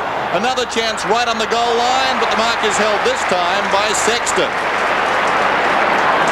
Well, Scotty Lee in a bit of trouble for Adelaide. Seems to have a problem with that right shoulder. Ratton comes out to Bradley. When is a forward going to get a kick? Gee. Kicked by Bradley to the centre of the ground. They climb high. Welsh couldn't take the mark down to Brown. He pops it over the top. McKay, if he can take this mark or gather, will be out in the open. It's tapped on for Andrew McKay. He overruns it. Visca does well. Williams takes one high and will take a free kick. He's not too good, Greg Williams. I don't know whether it was all that bad. I think Greg Williams at times makes them look a lot worse than what they actually are. But he had his head down. He certainly gives the umpire every opportunity to have a look at it. Well, the medical staff reckon it was bad enough. They came from everywhere. Here we go. We'll have a look at it again. Williams with the head down. Yeah, he got him with the hip. It's pretty hip hard on top of the head. Yep. Yeah, dangerous situation. And well spotted by the umpire. Greg Williams, one of my favourites for the Brownlow this year. Well, look what happened to Harding last week when he was met by a hip. It was a good night for him. Here's Williams steering in short to Kernahan. This time he can't take the mark. Ground level contest. Carlton free. Almost right in front and about 20 metres out. And Welsh has made a difference since he came on. Yes, he's not a bad player, Rowan Welsh. Of course, he did kick 84 goals in the VFA playing with Dandenong before he's picked up by Carlton. And there's that crude tackle there by Mark Prosciutto. He was a bit stiff, I thought, Prosciutto, but Welsh was going hammer and tongs at the ball, eyes only for the ball. Matthew Liptak coming off for the Crows to be replaced by David Brown. Liptak, one of their very best players last week against Hawthorn. Welsh for goal, across the face, and that's two misses by Carlton from about 25 or 30 metres out in this quarter. Brown and Welsh. Well, Liptak, 3 kicks, 3 hand passes. Not the same effect as last week. And Modra at the other end of the ground is showing signs of an injury. Modra's had just 1 kick. But it's 3-7 to 2-7 in an unbelievable scoreline. Tregenza gets it to Bickley, who storms through the middle, kicks it down towards the 50-metre line. In front, Modra, claimed by Silvani. Ball jarred free. Smart dragged off it. Wiedemann a half chance. Tries to slap it on. This is Hannah. Did nicely. Kept his composure. Christo gets it across to support around the outer side. McKay, but only as far as Tregenza. Tregenza goes deep to the pocket. Far too deep, as we saw. Out of bounds on the full. Would have been handy if he could have kicked there with the left boot there, Simon Tregenza. Didn't show much confidence. Christo sends play back towards the outer side. Wren's in front. Over the top, Madden at the second attempt. Flicks it his way. McGuinness carries it across the line, and the ball will be thrown in. Well, I'd say with the exception of Kernahan and Wigney, if you're a forward, you'd either be looking to be repositioned in defence so you could get a kick, or go to the bench. It's a perfect day for forward line play, you would have thought too. Bickley, pass is good. Tasker, good mark. Well, Tasker's had a few touches though, Drew, since he came onto the ground to replace Randall Bone. Playing in that forward pocket with Stewie Wigney playing further afield across that half-forward line now. And Sean Tasker much more mobile than Randall Bone. In front of Christou, a very good grab, that one. We've been playing over 50 minutes and there are only 3 goal kickers in the game. Kernahan 2, Wigney 2 and Madden 1. Tasker, he's had 2 shots from out here. 3rd time lucky, perhaps. Better angle to goal. It's close. Just offline. 2-8 the Crows. 3-7 Carlton. Yes, well, they're not getting their shots easily. Adelaide in front of goal. A couple of very tight angles for Sean Tasker in this term. And very hard for their key forwards in Smart and Modra to get any of the ball at all. Silvani straight down the middle. Wren goes up, got a fist on it, taken by Bickley. Quick hands away to McGuinness. McGuinness with pace, 60 metres out, tries to thread the ball to Brown, chopped off by Ratton, clears the zone. It pitches inside the field of play and runs away from Williams and Tregenza, and will be thrown in outer side. Well, Kernahan's got a couple for Carlton. Wigney has 2 for Adelaide. A war of attrition at the moment. Oh, you can't do that. Surely Madden just shoved Jarman in the back. Gleeson slaps it out of bounds. Well, Victorian umpire probably said that's fair enough. Well, look at the free kicks at the moment. 16 to Carlton. 8 to Adelaide. Let's have a look at this. Jarman in front. There's the shove. Just shoved him out of the way. A cannon. Madden gets it to Brown. Williams. Ratton now. Ratton from half-back towards the middle of the ground. Almost the mark to Visca, who runs on and does well. Knocked it away from Alvin Bradley. Equally as well. Got it to Sexton. Heather goes down. Play goes on. It's taken by Alvin. Gets the hand pass away to Gleeson. Gleeson kicks inside the 50. Kernahan's in front. Got hands to it. Couldn't hang on. Pittman did well. First back. Got it to Rashudo. Rashudo tries to find the boundary line. Gleeson tries to find the footy. He did, but not in time. And a throw in. Left half forward for Carlton. They lead 3-7 to 2-8. Interesting heather.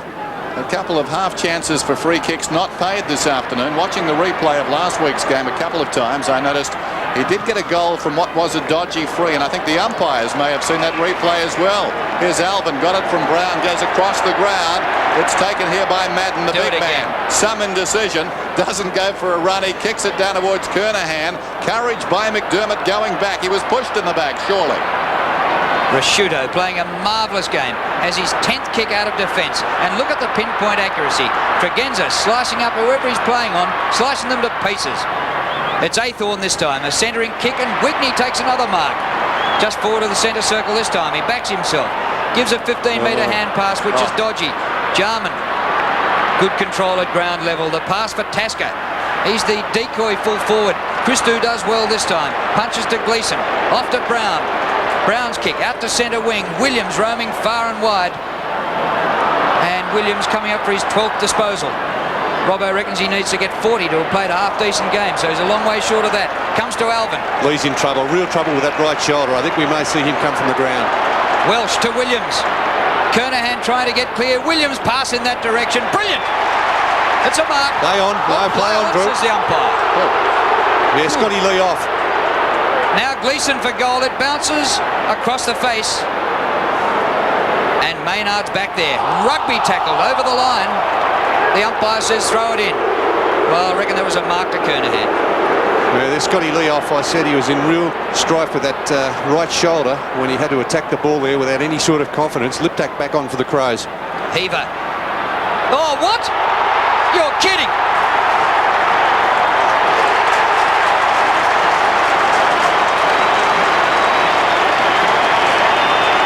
Kicking goals from places you wouldn't believe they could kick them from. Well, they have to, Drew, because they can't get any easy ones here this afternoon at Waverley. 4-7 Carlton, 2-8 Adelaide. 11-point advantage now for the Blues. Here's Scotty Lee. He really did want to attack that one because his right shoulder was causing him problems, and then he fell right on that shoulder point. Oh, he tried to protect it. On the 7 Sports scoreboard, the margin is 11 points approaching half-time. This is Jarman. The Crows could do with a goal here. Brown out at left half forward. Brown on in place of Liptak. Centering kick. Tasker will need to go, but Sexton did best. Comes away. Boots it back towards midfield. Spalding's in front. Maynard the flyer. Liptak, as you can see, back on the ground. Rashudo, who's been very good back there, trying to push it forward. Couldn't succeed that time. Wren stood up in the tackle. Liptak knocked it on. Chance here for Smart, who's been pretty quiet. Out to Bickley, inside the last minute of the first half. Modra, the leaper in front, knocked away by Silvani. To Sexton at close quarters. Christou over the top now. McKay, a favourable bounce this time. Boots it towards the wing. Opportunity for Adelaide. Tregenza, one bounce through the centre square. Sets it up for Modra. Modra forced to spoil though. Fell forward, taken by Gleeson. Gleeson boots it out wide and Brown has the run of it. 20 seconds left in the half. Lip-tack sandwiched. Anderson just gets boot the ball. Jarman had it spent before he actually took the mark. Steers the pass in low. Modra! He was going to get the free kick. Nearly took the mark anyway. Free kick against Silvani right in front. Yes, he's had a tough afternoon so far, Tony Modra. With Silvani, a top opponent, playing against him at full-back. Sexton's been jumping into that hole, filling up that hole and helping out Silvani, and also Christou coming back across there as well. So nothing's come very easy this afternoon for Modra. So far today, he's had just one kick.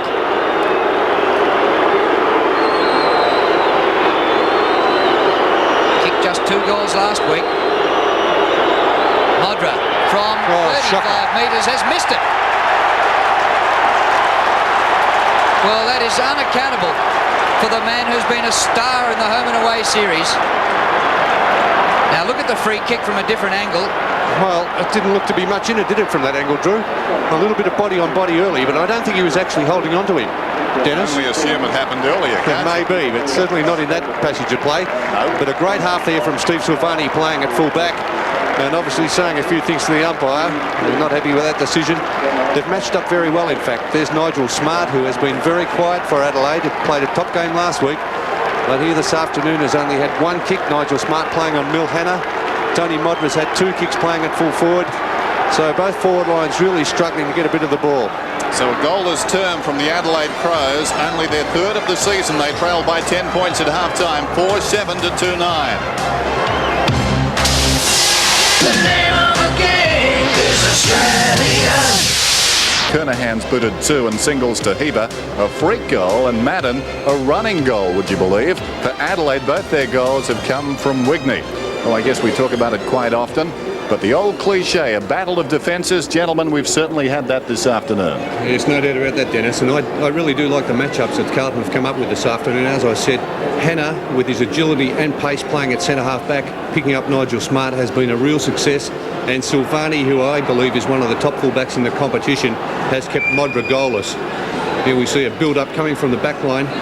Carlton, with off the left boot, was Bradley. Greg Williams, who hasn't had a real big influence on the game, but I suppose you would have got 100 to 1 about this goal from Justin Madden, having 2 bounces and running in from just outside the 50 metres, aided by a slight breeze. A terrific kick there by Big Justin, and that was his 12th goal for the season. But really, Drew, you'd have to say, as Dennis said, defence is well on top. Yeah.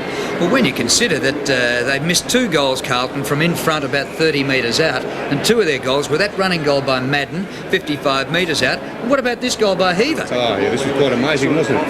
And a couple of the chances they had, they really did miss. Well, Fraser Brown was a shocker, wasn't he? He had that shot from about 20, 25 metres out, really held back on the kick, but Heaver's goal there, fantastic. And match stats, as you can see, Carlton just getting on tops in the kicks and the hand passes. The marks also in favour of Carlton. Free kicks, well in favour of Carlton, 16 to 10. It was 16 to 8 at one stage. And tackles well in favour of Carlton there as well. Hit-outs, well, Sean Wren did pretty well in that second term. He got back into it because there was a big differentiation at quarter time with Justin Madden well on top, and the centre breaks pretty even. And the Crows were goalless in that quarter, Dennis, and 2 of their scores came from the boot. There were 3 rush behinds. So half-time in the second semi-final. Carlton lead it by 10 points. We'll be back shortly. The name of the game is Australia. He was picked up early by McGuinness, and I think Graham Corns would have been thinking that maybe Tony McGuinness could run off Greg Williams. But as Robbo said, unless he has 35 to 40 possessions in a game, Greg Williams really just does blend in with the rest of the players. Well, in the team stats here for Carlton, the only man in double figures in kicks is Fraser Brown. Until we go over to the second page, we'll see Greg Williams is up to about a dozen possessions. Heaver's doing all right with 12 possessions, and he's kicked that freak goal. And in this game, if you kick a goal, you are an out-and-out hero, and Kernahan's kicked 2 of them from 6 kicks. As in Adelaide, well, I think Tregenza probably the best player on the ground at the moment, or certainly the best Adelaide player with 11 kicks and 8 hand passes. He had Tom Alvin taken from the ground very early in that first quarter. Greg Anderson's had a bit of the ball also. Tony McGuinness, 10 and 2. Well, he averages 25, 26 kicks a match, so he's probably down a little bit on that. Stuart Wigney has kicked 2 goals. Chris McDermott doing a fairly good job, and I like Mark Rashudo across half-back. Well, the footy continues, of course, tomorrow. It's first semi-final day at the MCG. Essendon against the West Coast Eagles. Peter Landy takes a look at the Bombers. It was one of the matches of the year. Close all day, and in the end only 2 points in it Essendon's way. 44,500 fans yelling themselves hoarse, with the Bombers' victory putting them into the 6th, with the Eagles falling to 7th. It did, of course, prompt that now infamous Kevin Sheedy wave, which he's vowed not to bring out again. Since then, Essendon climbed to the top by season's end, but with persistent injuries dogging the club's finals campaign, that jubilation has turned to concern. After last week's heartstopper against Carlton and losing by 2 points, the Bombers are now in the hot seat. A cutthroat first semi-final clash against the reigning Premier isn't the path the club would have wanted, but according to Rick Renshaw, it is the perfect challenge. We'll just take it like any other week. We don't want to do too much different, and I think we'll do fairly well. We're a good side, and they'll have to play well to beat us. So on Thursday at training, all eyes were on those under a cloud. The selectors deciding to gamble on Fletcher and elusive forward James Hird, while ruckman forward Paul Salmon was named in the side. A big question mark, however, hangs over veteran Mark Harvey, who's suffering an infected foot. He's adamant he will play. Well, we played them a month ago and we beat them by 2 points, and that was a tough game, and it's going to be no different. So whoever goes out there on Sunday is going to enjoy what they see. But for coach Kevin Sheedy, there are still concerns. One thing is using injured players, another is going into a match with players short of match conditioning. But with 2 premierships under his belt in the mid-80s, the wily Bomber isn't prone to any such errors. He believes he has the side to advance to the preliminary final next week. We've had pretty good form right throughout the season. Actually, I think we've been one of the consistent sides in the competition, to be honest, and that goes right back to the Foster's Cup, and even when we've been beaten, we haven't been beaten badly. Kevin Sheedy has done a terrific job with the Bombers. A lot of people left them out of their top 6 coming into the season. They've proven that wrong. OK, well, it's been a tough week as far as Essendon have been concerned. It's been a tough season for the West Coast Eagles. Here's David Christensen. The Eagles have been quick to put last week behind them. The win over North Melbourne no more now than a pleasant memory. The focus this week has been firmly on the Bombers. And perhaps surprisingly to some people, the Eagles are almost hoping that Essendon get over their injury worries and are able to field a full-strength side. We'd like to think that Essendon are going to field their best side, because we wouldn't like to think there's going to be excuses after the game. So we're just looking very much forward to the contest against a very talented team. At training last night, a spirited session with ruckman Paul Harding cleared to play after being concussed last week, and no other apparent injury worries. Coach Mick Malthouse was quietly confident after the training session, but not prepared to discuss his tactics. And the more and more you look at the Essendon side, they're a very talented unit. Jacko, the job on Salmon? Oh, I'm not going to talk about team placings. OK, can I ask you what sort of game you expect from Essendon? Well, I suppose you really have to ask Kevin Sheedy that. I mean, one would hazard a guess and say it's going to be a tough opening and probably a tough game all the time. And one of the last things you would have expected to see in Perth this week, an Eagle in an Essendon Guernsey. In fact, Eagles rookie Tony Godden works for Burley Seacombe, who make all the AFL jumpers. He's hoping there'll be no more orders for Bombers gear this weekend. Tomorrow will be his 5th AFL game and his 2nd finals appearance. I'm pretty lucky to be playing a final game. I mean, some players go through their whole career without playing a final, so, yeah, I've been pretty lucky. Lucky perhaps, but also very consistent over the past 4 weeks. And he's done enough to hold his place so far against the likes of veteran Dwayne Ladd. Comes back to Godden. A goal in his first game. Tony Godden, a 21-year-old, debuting for the Eagles, taking the place of the injured skipper. And so the battle of the Tiger back pockets. Michael Malthouse, Kevin Sheedy. So similar in so many ways. Essendon and the West Coast Eagles go at it in the first semi-final. The loser is gone. Half-time at Waverley. Carlton by 10 points. We'll be back shortly. The name of the game is Australia. Friday, September 24. Check your local guides for details of the coverage in your area. Down on the boundary, Max Stevens and Ross Glendinning. Well, Graham Corn's still very concerned about his half-forward line, and in that last term, David Brown coming on the 20-minute mark. Again, Tony Modra at full forward, not rising to the occasion. Again, Graham Corn's having a quiet word to him.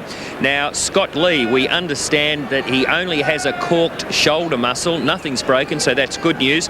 Corns' main message, be first to the ball and, for goodness sake, show a bit of interest when it does eventually get into the forward lines. Ross? Well, I couldn't get through to the Carlton room, so Max, but I would assume that David Parkin would want a big effort from his back line in this quarter. Particularly this breeze has freshened a fair bit, Max, and it's carrying, I think it might even be a 3 to 4 goal breeze at the moment, so the back line has played very well, and he'd expect the same sort of effort. I think he'd also want to lift from Fraser Brown and Tommy Alvin, who's back onto the ground, and also just get a bit more delivery with a bit more directness through midfield. They're getting the ball often enough, but their direction isn't as good as it should be. But that breeze, as I mentioned, is tricky.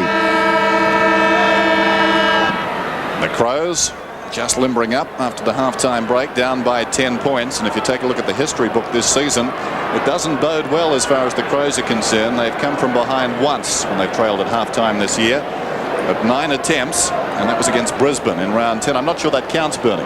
No, past history means nothing, does it, Dennis, as we saw last week? Well, I think the history does. I'm not sure about coming from behind against the Bears. Yes, well, OK.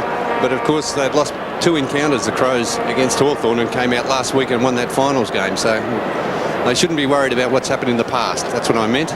I was surprised to see Liptak come off the ground just before half-time. He's one of my favourite players for the Crows. Yes, I'm with you. He's a very constructive player. He's a pacey player. He's a player who can kick goals. And I'd be with you, Dennis. I'd leave him on there and let him have a go at it, especially give him a half at least, because things are so tight on the forward line. It's just not easy to get kicks at the moment for a forward. Well, I think he's back there as much by circumstance as anything else, as Scholl and Ulio come off for Carlton.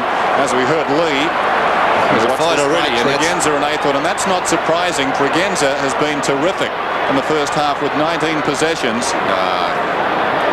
Well, you've got a bloke out there who's just trying to do a tagging job, and that's all he's in the side for. And Simon Tregenza, who's a very constructive player, and a terrific game. I don't think players should have to put up with that sort of nonsense. I agree. 50 metres from the ball, or 25 as the case may be. Start of the third term in the second semi-final, and Carlton lead by 10 points. Wren is favoured by the bounce and gets it down, looking for Bickley. Standing up in the tackle, it was Bradley, slapped out of there by Athorn. It runs down towards half forward. Spalding came to meet it. Knocked away by Liptak, taken by Wiedemann. McGuinness dragged off the kick. As a result, it virtually goes straight up in the air. McKay did well, backed himself against the ball. The crumbs came to Maynard, who boots it down towards the 50. Brown and Ratton, this will be interesting. Ratton does brilliantly, works his way in front and gets it across the boundary line. Deliberate, says the umpire. Oh, that's a very tough call. I tell you what, Dennis, if you get a free kick paid against you in a situation like that this year, as we see this in replay, Ratton, there's no doubt he did go for the boundary line, but I reckon I've seen 50 of those in the last 2 months that haven't been paid. Well, he was second to the ball initially, got to the front, as a result was off balance. Very tough. Brown puts it to the goal square. McKay gets back and concedes it behind, but we've got another free kick, and this time it's going to Carlton, and Christou will take it. So the umpires making their presence felt as we start the second half. Umpires Peter Carey and Hayden Kennedy. Free kicks are 17 to 11 in favour of Carlton. I can just hear the whole of South Australia going crook about that one. And here's one to Adelaide. Going to Wigney. Well, Wigney in front. They really must lift across half forward, Adelaide. I suppose, looking at the positives for Adelaide, they're only 10 points down and they've got nothing out of their 2 key forwards. Kick by Wigney, right to the line. Christou and Silvani combined to get it over the line for a rush behind. So leading goal scorer for Adelaide is rushed. The Carlton defenders are consistently prepared to concede a point, and Adelaide's scoreline shows it, 2-10. 31 plays 22, and we're in the third quarter. Big transfer fee from Liverpool as Silvani kicks in straight down the middle. Knocked down by Madden, taken by Liptak. Strong tackle brought him down. The big man wrapped his arms around it. Ian Rush got that one. Bit cryptic. Bounce about 55 metres out from goal. Randall Bone looks on. He's had some time on the ground. Wren And Madden slapped out of there by Madden. Williams soccers it forward towards the wing. Welsh worked off the ball brilliantly by Rashudo. Rashudo towards half forward. If it stays in, the Crows are a chance to score from this sortie. Wiedemann, well, he was about 15 metres in the clear. McKay was closing certainly, but Wiedemann and the Crows got an unkind bounce. A little bit stiff there. Matthew Hock definitely going with Tony McGuinness in this second half, doing the tagging job. Smart goes over the top. Jarman. Ball jolted out by Ratton. Gleeson. Now, how will you see that umpire?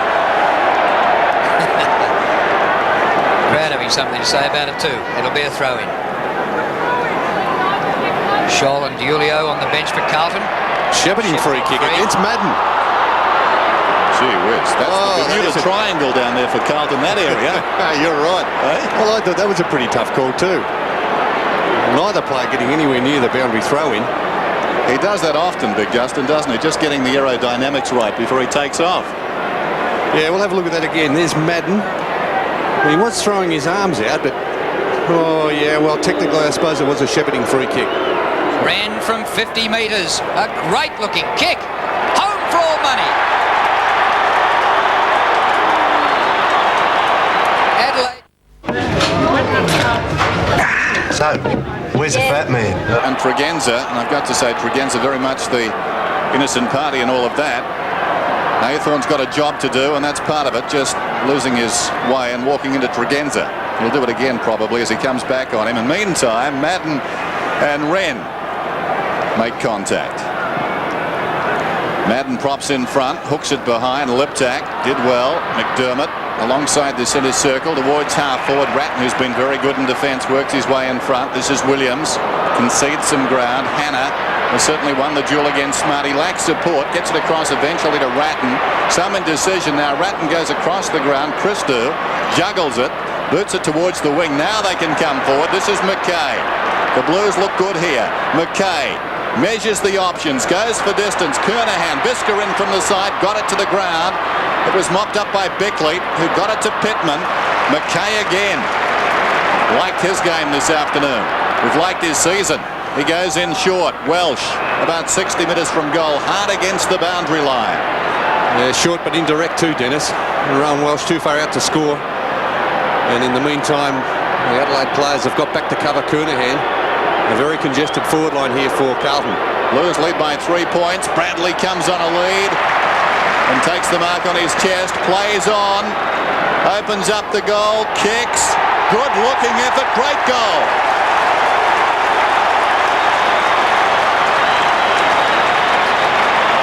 There are a few classier players in this competition than that man, Craig Bradley. Seized the moment. Played on. Opened it up. And kicked a wonderful goal. Yes, there wasn't much space there in that forward line to lead into. And Craig Bradley finding about the only space that he could, deep in that forward pocket. Seized the opportunity, played on. And that was a great goal by Craig Bradley. As we see Rowan Welsh going back to the interchange bench, he's been replaced by Ron Diulio. Wren, clean possession out of the middle. Oh, terrific hand pass to Liptak. Liptak's kick well inside the 50. Brown, same direction as the ball, and Modra approaches it. He's got the mark. Yes, paid the mark. Well, maybe lucky. It spilled, definitely spilled out. And Tony Modra has certainly found kicks hard to come by. He's only had 2 kicks in that first half. Let's have a look at this again from a different angle. Modra gets to the ball, takes it. Yeah. Had it for a long time, but, well... No, that's good enough. You like that one, Dennis? I think so. Okay. Even better in slow motion. Held it longer. Exactly. I bet the umpires many times wish they had the advantage of the slow motion. The goal by Bradley, incidentally, is only the second at the right-hand end for the game. Modra at the left-hand end, 45 metres out. Has got it.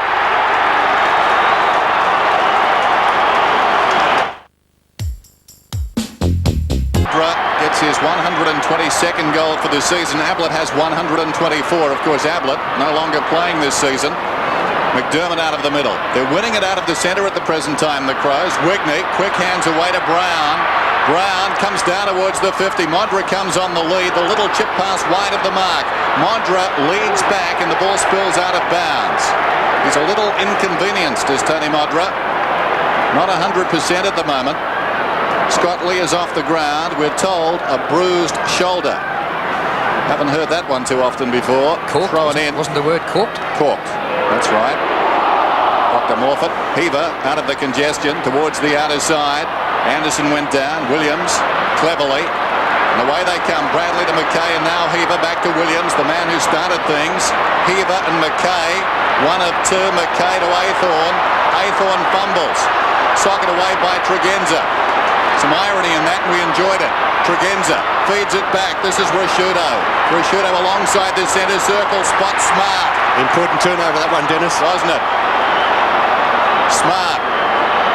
Too far out to score, I'd suggest, although he can kick a spiral a long way.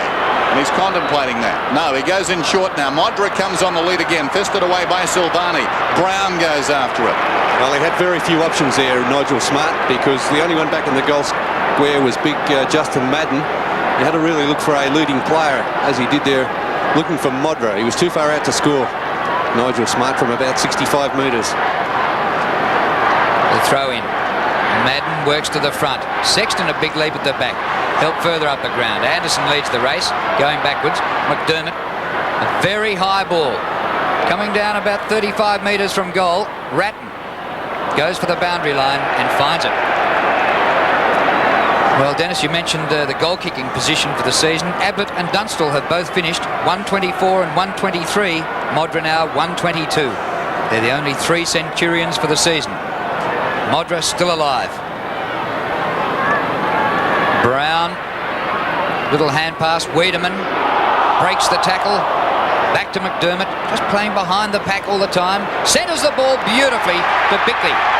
But it's Tasker. Yeah, well, he's much better on the forward line than big Randall Bone. Randall Bone didn't have the agility or the mobility across half forward. Tasker has certainly made some sort of an impact since he was brought onto the ground. Needs to get a goal from all his efforts.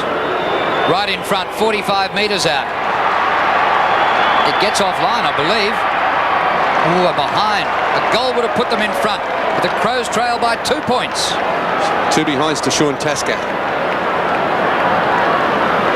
They really need to make something of this term, Drew, because the breeze definitely favouring left of screen, the end to which Adelaide is kicking in this term. Silvani straight up the ground. Madden doesn't attempt the mark, punches on, but McGuinness gets out to McDermott to Jarman. Jarman's left footer off the side of the boot wide. Christou overruns the ball. Tasker caught in the Christou tackle. So the ball is Carlton's. Heaver back to Christou. He earned that one. McKay. Kicked by McKay. Wide to centre wing. Spalding at full stretch. No mark. Throw in. No mark. He's saying, what about the other end of the ground there? You played that one to Modra. That was pretty similar. Well, definitely no mark, that one. Carlton leading by 2 points, 37 to 35. Madden to Williams. Aythorne just gets the hand pass free. Hogg didn't like that one too much to Heaver. Put him under all sorts of pressure. McDermott gets it to McGuinness. The free kick going back to Heaver, who was slung by Bickley after he'd got rid of the ball. Frees are 19 to 13 in favour of Carlton. The kick to half forward. Rashudo gets it to the back. And the ball out of bounds at right half forward for the Blues. Greg Williams being picked up by Chris McDermott in the second half, with Matthew Hogg doing the tagging job on McGuinness. Centre breaks well in favour of Adelaide. 4-0 in this third quarter. And centre breaks, you wouldn't believe, have anything to do with the breeze. Adelaide have the breeze, but they're breaking out of the middle. Centre wing contest. Off hands, Wiedemann. Good hand pass to Brown. Brown, a bit of a fumble at ground level. He's taken out of it by McKay and will take a free kick, Brown. McKay's done a pretty good job too on Wiedemann. Men on down the ground. Jarman is one of them. He's got it now. Maynard storms past. Maynard inside the 50. Too much carry for Modra. Silvani read it best in flight. Goes back, takes the mark, plays on immediately. Hannah will need to go. It bounces obligingly for him. Some work done off the ball by Smart. Goes unpenalised because Hannah had the ball. He found Sexton. The hand pass untidy. Now Hannah.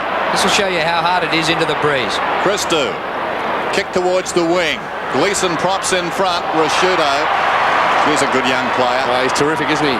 Mark Rashudo, only 18 years of age. McDermott towards centre half forward. Christou on his chest.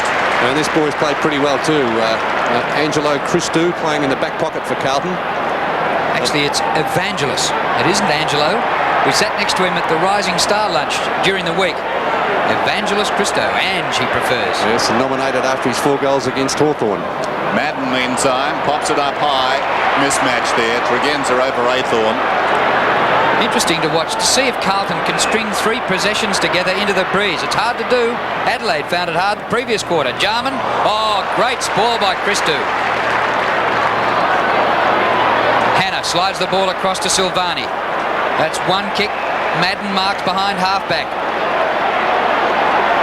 Modra's got to lift his game at full forward. He must do more when Carlton has the ball coming out of defence. Spalding, the only chance for Carlton. It flips to the back to Williams. Williams floats a hand pass. Hogg had to wait for it. His tap out is clever. Bradley gathers. Now they're a chance to run it into the breeze. Bradley all the way to the 50, all the way to the 30. Craig Bradley goes for goal and kicks a ripper.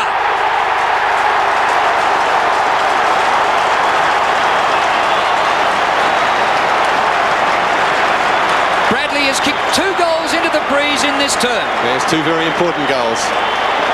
And here's the replay. Bickley more intent on running through Hogg there instead of worrying about Bradley. And Bradley was able to have about 3 or 4 bounces, run inside the 50-metre area from about 40 metres out. He's kicked 2 great running goals in his 3rd term. On the 7 Sports scoreboard, the margin is 8 points. Mark Bickley backing himself to go and get the ball, and the danger evident there. Bradley got it and punished the Crows. McGuinness comes out of the middle, a high kick, down towards full forward once more. Silvani got a hand to it. Modra smothered off the boot superbly by Christo, who overruns it now. Loose ball on the kick-off line. Hannah has been terrific. Away he comes again, his 2nd bounce. Takes on McGuinness. He takes them all on. He comes up to centre-half back. It's been a day of runs.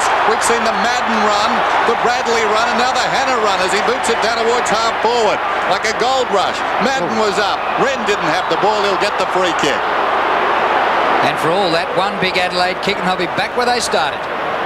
Maynard steers the ball. Smart, or rather Wigney at full stretch couldn't take the mark. Sexton on the bounce. Brown, awkward, comes off to Diulio. No distance with his kick. Liptak doesn't go for the ball. Shepherd's Diulio off. Now they're out of trouble. Visca gets the hand pass across. It finishes with McDermott through Liptak. High ball to centre wing. Wiedemann, spoiled by McKay. It falls in favour of Brown. Brown straightens away from Ratton. The pass good for Modra. Juggle, no mark. Sexton. Carlton have to do it all over again. Perhaps the long kick would have been better. Carlton bring it out. 50-50 ball. Bickley will not be denied in that situation. Look at him go. Great balance and poise there. Mark Bickley pumps it back inside the 50. Silvani has been the master. Held without it. He'll get the free kick. Yes, poor play there by Modra. Silvani finds Williams. Williams, 17 possessions so far. Out of defence, not a good kick. It wobbles towards Sexton. Clean bowled him. Tregenza waits behind. Good tackle by Aythorn, got him down. Good hand pass from Bradley. Releases McKay. Shocking effort from him. Comes down towards half forward. Rashudo overran it. This is to Ulio. To Ulio to Bradley. History repeats itself. He runs to 30. He may have kicked another one. His 3rd. A purple patch from the former South Australian. And the South Australians are reeling. 7-7 to 4-11. Yes, he's kicked the entire Carlton score in his 3rd quarter. In fact, Craig Bradley. Again, he gets away from Bickley with good play by Ron Diulio, because Bickley was intent on running Diulio down, but he created some space there for Bradley, and from a similar position to that last goal, 40 metres out on the run. Back in the centre. And how the ex-South Australians are punishing the Crows at the moment. McDermott to Jarman. Great hand pass. Liptak through the middle. His pass wide for Modra. This time Silvani nowhere in sight. Yes, the South Australians, the Carlton South Australians have kicked 5 of the 7 goals. Stephen Kernahan 2, Craig Bradley 3. The other goals for Carlton, Brent Hoover 1 and Justin Madden 1. Modra for his 2nd goal of the day. take him to 123 for the season. Looks all right. A goal. So Modra's kicked his only 2 in this quarter.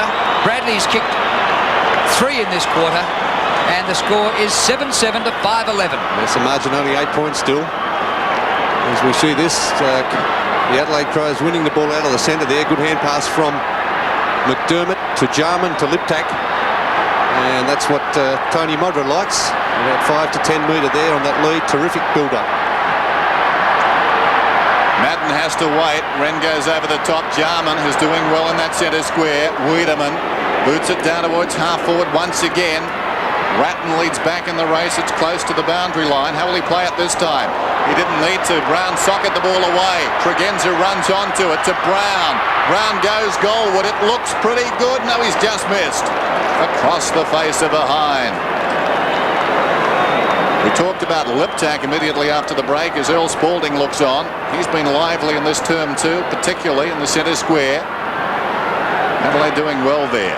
Christou got it from Silvani. Sexton will need to go. Anderson closing, knocked it forward. Sexton battles on and again. Look at him go. Didn't have it. Well played by Sexton.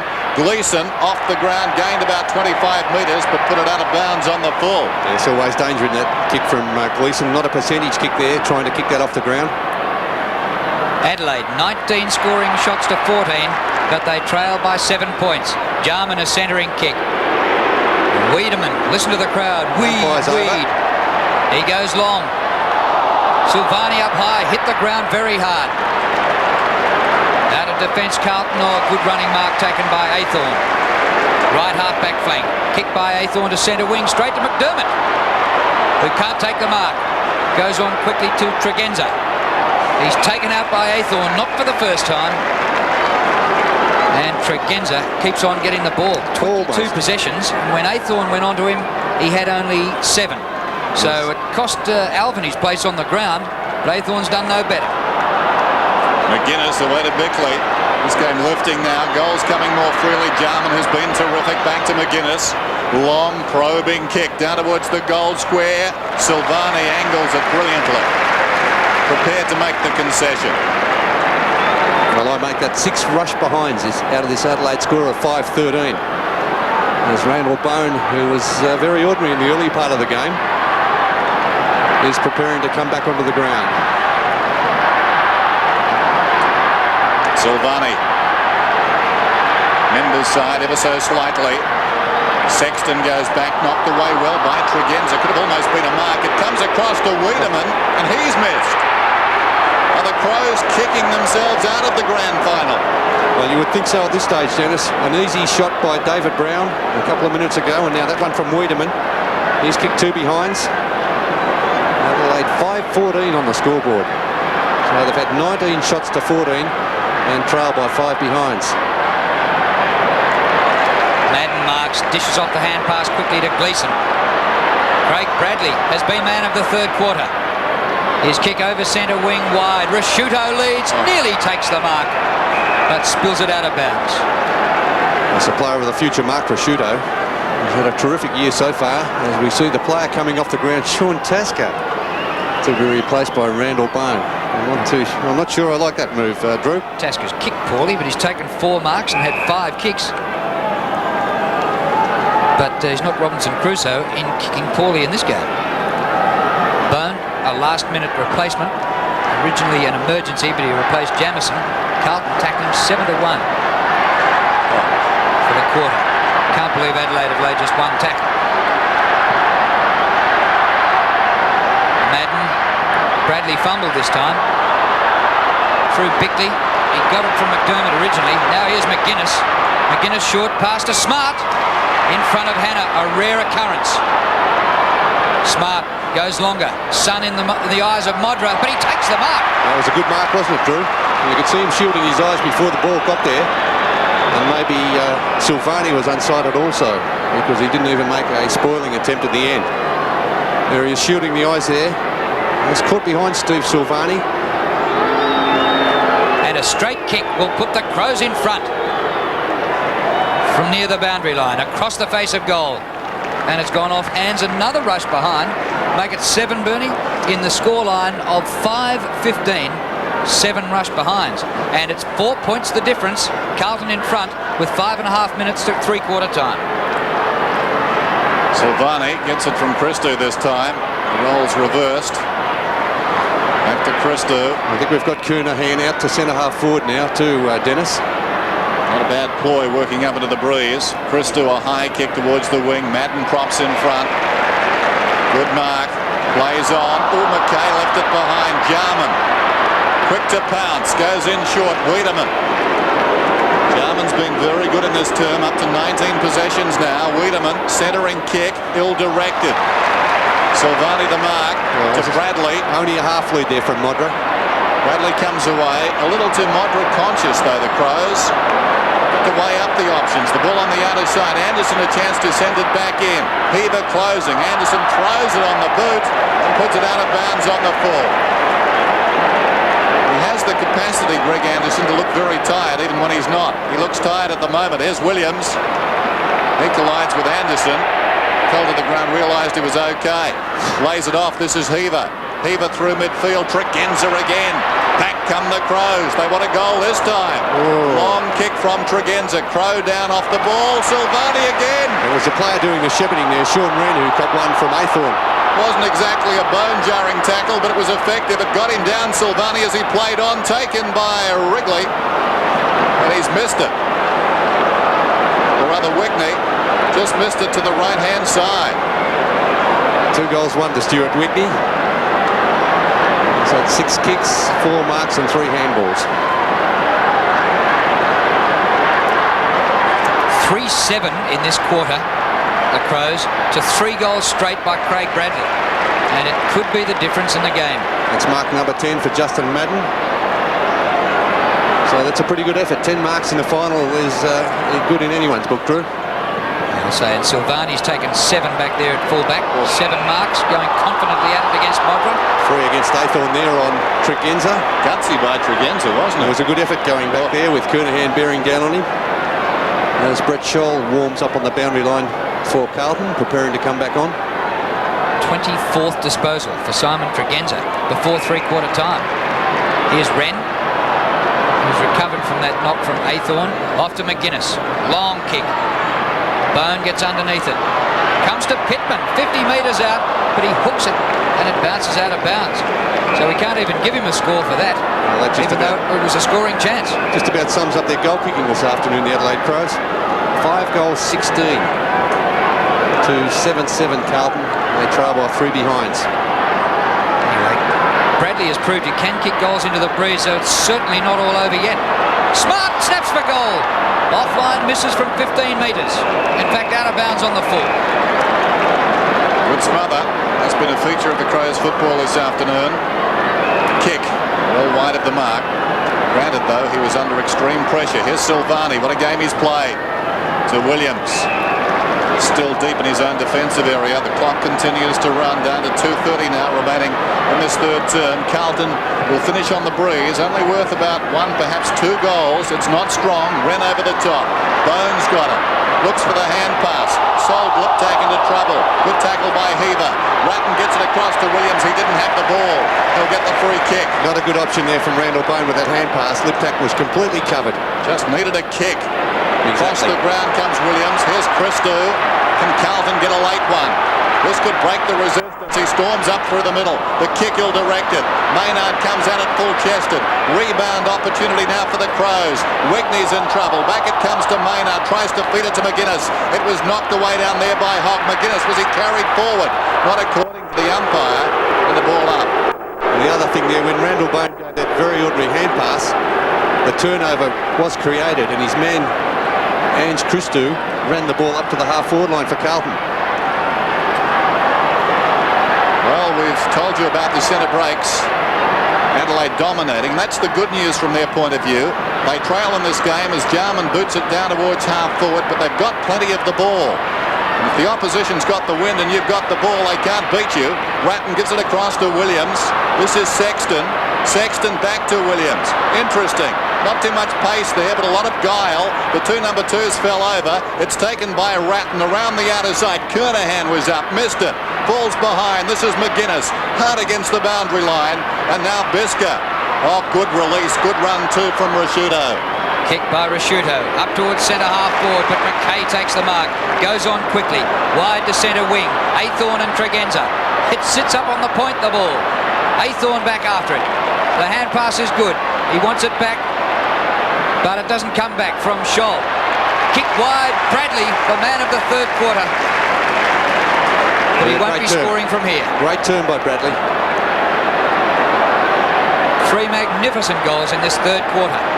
And they're still Carlton's only scores for the term. Kick by Bradley. Out in front of goal.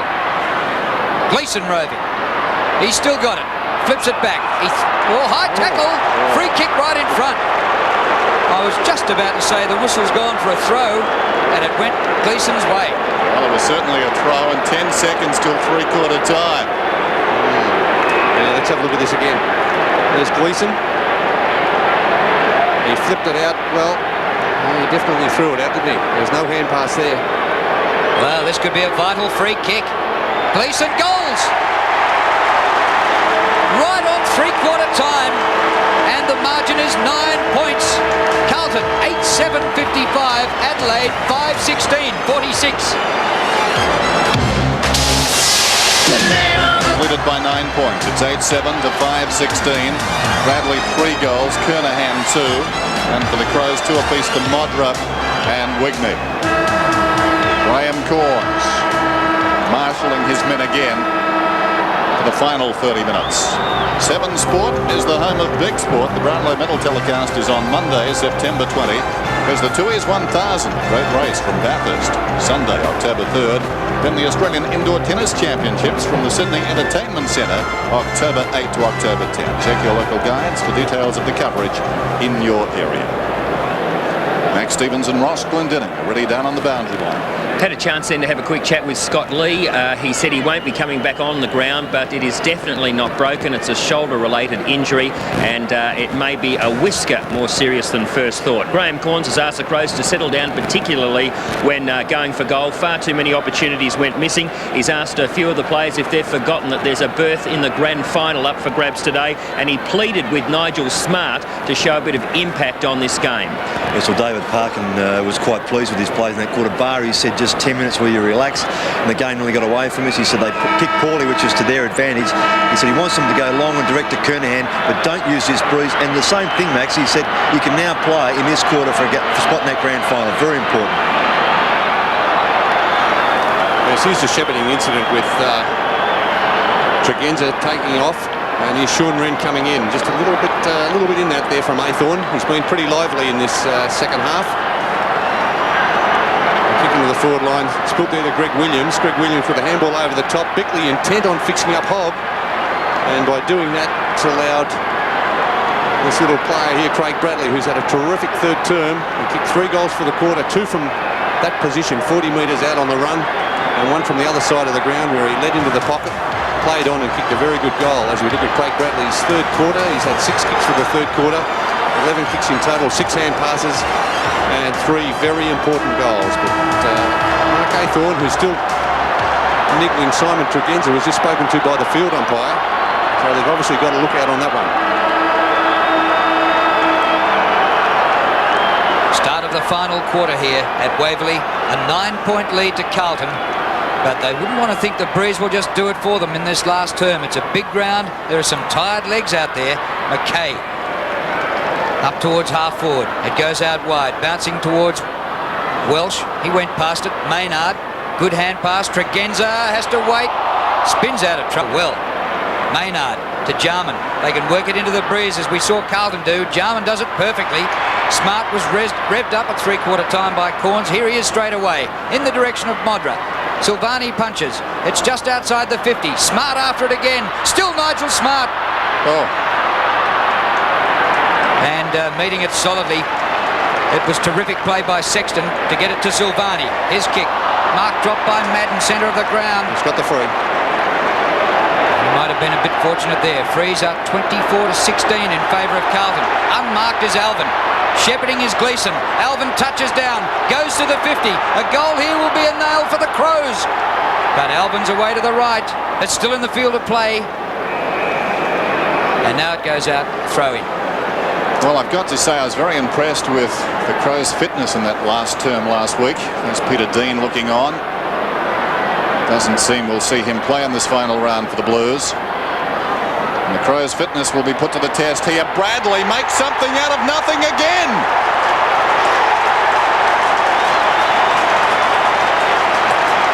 Well, he's a miraculous player. He played in the Port Adelaide Premiership side back in 1981. He stood the test of time, and he's hurting the Crows this afternoon. His 4th goal. Yeah, wouldn't the Adelaide people back in Adelaide looking at this be crying when they look at Bradley kicking 4 goals in this second half? And of course Stephen Kernahan and 2 goals in that first half also. So 6 goals out of the 9 coming from former Adelaide players. Back in the centre, Madden wins the tap. Brown for Carlton. Brown for Adelaide. Bradley again, but the whistle's gone, and it's to be a free kick to the Crows. Coming to Liptak. Craig Bradley, 3 times best and fairest at Port Adelaide and twice best and fairest at Carlton. Liptak, kick up short of centre half forward. Sexton wrestles with his opponent. Gets it down to Gleeson. Round the corner he goes to centre wing. Heaver interfered with, and he'll take a free kick. Very good across half-back Carlton with Michael Sexton, Milhana doing fantastic jobs there on their respective opponents. Kick went over the head of Gleeson. Aythorne goes blindly. Comes to Spalding by some miracle. Long kick. Kernahan! A bit of a nosedive there, Steve Kernahan, but a great attempt to mark, diving mark from the big fellow. Spit out a bit of the Waverley Park turf. Here we see again a hand pass. Bradley there again involved. Big Earl Spalding, a hurry kick. Kernahan getting out, taking that diving mark and getting a mouthful of the Waverley turf. Kernahan lining up for his 3rd goal. The crowd here today, 59,233. So last week's final at Waverley was just 29,000. An interstate team, and it drew 59,000 today. Great performance, and many Adelaide fans have come over. Mixed emotions in Adelaide, no doubt, with Kernahan, their hero, lining up to bury them, and Kernahan might have missed it. Don't tell me. 2 goals, 2. Shrug of the shoulders from that Carlton fan. They wouldn't be safe yet. They lead by 16 points. On the 7 Sports scoreboard, 9-8 to 5-16. McDermott to bring it in.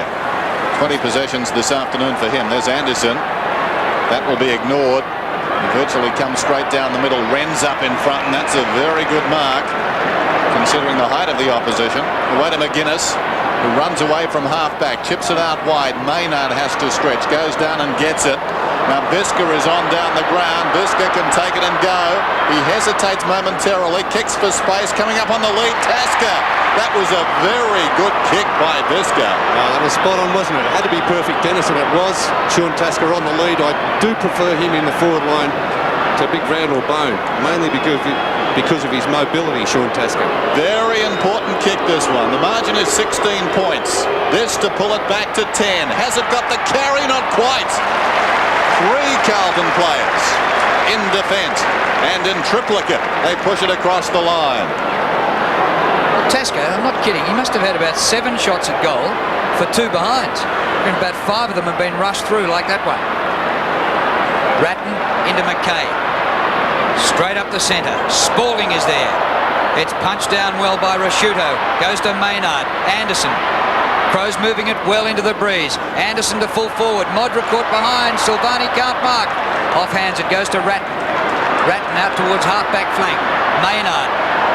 Fitness will be a telling factor here. The fact that Adelaide played last Sunday and had just 6 days to recover. Carlton played Saturday night. 6.5 days to recover. I wonder whether it'll make a difference. I don't think we'll read much into that, Drew. I don't think it'll make much difference. Well, they both played at the MCG, which wouldn't have taken as much out of them as a game here at Waverley will. Gleeson down towards half forward, awkward bounce. Visca gets back first. Maynard. Now McDermott away from half back towards midfield. Wigney held without it. He'll get the free kick. Advantage will not be paid. Here's Wigney.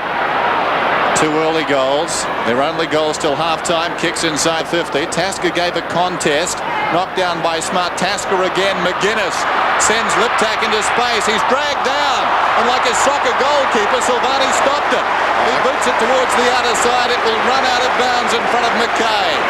Well, another metre in elevation on that kick. It would have been a goal, and or Modra would have marked.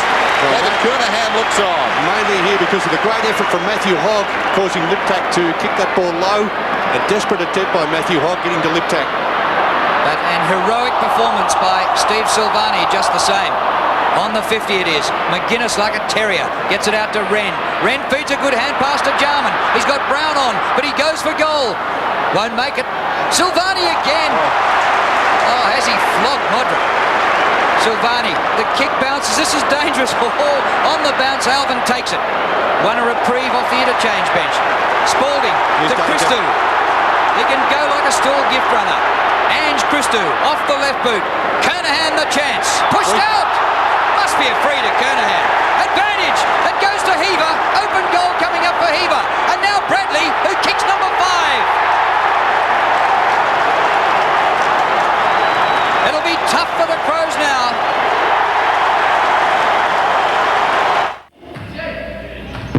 Points, a heartbreaker for the Crows. Did a lot of the attacking, and Carlton swept down the ground to kick one, a very important one. Anderson boots it out wide. McGuinness leads in the race. Away he comes then. Tony McGuinness running towards half forward, spears the pass down towards Modra. He's got it right on the 50. The man standing the mark has been superb today, Stephen Silvani. And again he comes into play. Well, he can do no wrong. Modra slipped over, and Silvani was struck by the ball, almost an involuntary action, and it went out of bounds. That just about sums up Tony Modra's day, doesn't it? He's had a dirty day playing at full forward. Very quiet last week also playing on Chris Langford. Well, Silvani's been a celebrated name in the history of Carlton appearances and finals, and the legend lives on. Jarman, who's been terrific, to Brown. Down towards full forward, Tasker, in the role of a spoiler, reaches over the top and punches one of his own behinds. And I tell you what, Dennis, his look-alike in the back pocket hasn't been too bad today. Steve Silvani's look-alike, Ange Christou. Played a terrific game. And there's Serge Silvani. He'd be pretty happy with his son's performance here this afternoon at Waverley. Yes, Greece and Italy combining to beat Adelaide. Here's Gleeson. Long kick, short of centre wing. Welsh and Sexton nearly bowl each other over. They're both down. Bradley has been magnificent. Bumbles a kick along the ground to half forward. Maynard leads Spalding. Well done by Maynard. Injured mid-season, came back. He was a spectator last week, but forced his way in today. Now here's McDermott, the skipper.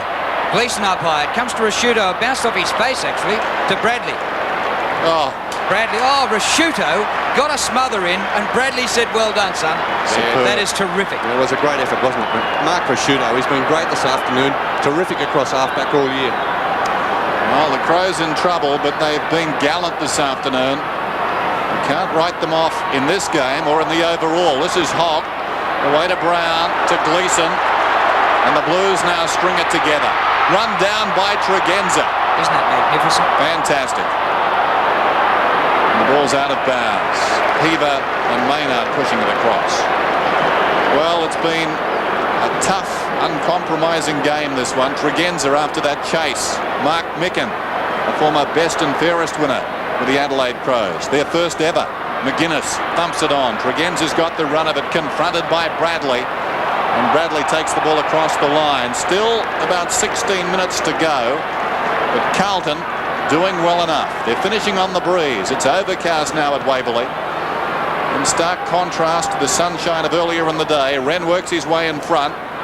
Aythorne fumbles. Liptak took him down. Madden soccers towards the boundary line. Bickley does likewise. It's out of bounds again. The clock continues to run. Another throw-in. Quiet for Bickley, 15 possessions. Mike Fitzpatrick, dual premiership captain for the Blues, 81 and 82. Free kick to Sean Wren. No, a shepherding free kick. Well, it goes to Brown from Madden. The kick misses the forward. Goes to Visca. Left footer by Visca. Short of centre wing. Brown sweeps the hand pass in. Maynard full of running. The kick by Maynard to centre half forward. Modra in front this time. And takes the mark. See, they won't give it away, will they? 6 marks to Modra. He's had just 7 kicks for 2 goals. The distance might test here, Drew, if the breeze has strengthened. Yeah, it's a tough kick. 52 metres out. Hooked it. And another rush behind. Well, I'm running out of ink here. Let's count them. 2, 4, 6, That was 8, intentional. 10. That was intentional too. I mean, Sexton punching the ball backwards there. It's obviously something they work on diligently at Carlton. Well, again, they've 10 Ian rushes. only added the 3 rush behinds to their 3/4 time score, Adelaide, so they haven't had a score off the boot in this last quarter. Christou gives it the boot, straight down the middle. Wren from behind, knocked on by Madden, and again by Hadley. Bratton's got it to Williams. Williams forced to kick wide, good pressure from McGuinness. It affected the kick and the ball will run out of bounds on the wing. So a throw in. Just over 14 minutes till full time. David Parkin can scent it now. He can feel a grand final. That young man, all eyes for this finish. But the Crows will need something special. Wren worked out of it. Jarman, great second half, was pushed in the back. No free kick. Brown on his knees. Williams, clever. Gets it across to McKay. Gets the kick off towards half forward. Working his way in front, Rashudo. It falls behind. Visca in the grasp. Rashudo only as far as Brown. Carlton keep their composure. Kernahan should have got it free. He's taken the mark in any case. Oh, terrific. Yes, he's a terrific player, Steve Kernahan. Playing it full forward on big David Pittman here this afternoon. Pittman's done a reasonable job, although Kernahan has kicked 2 goals. And this could shut the door completely for the Adelaide Crows if their task wasn't hard enough already. There's a terrific grab by Kernahan. What can the champ do? Kicks and kicks cruelly.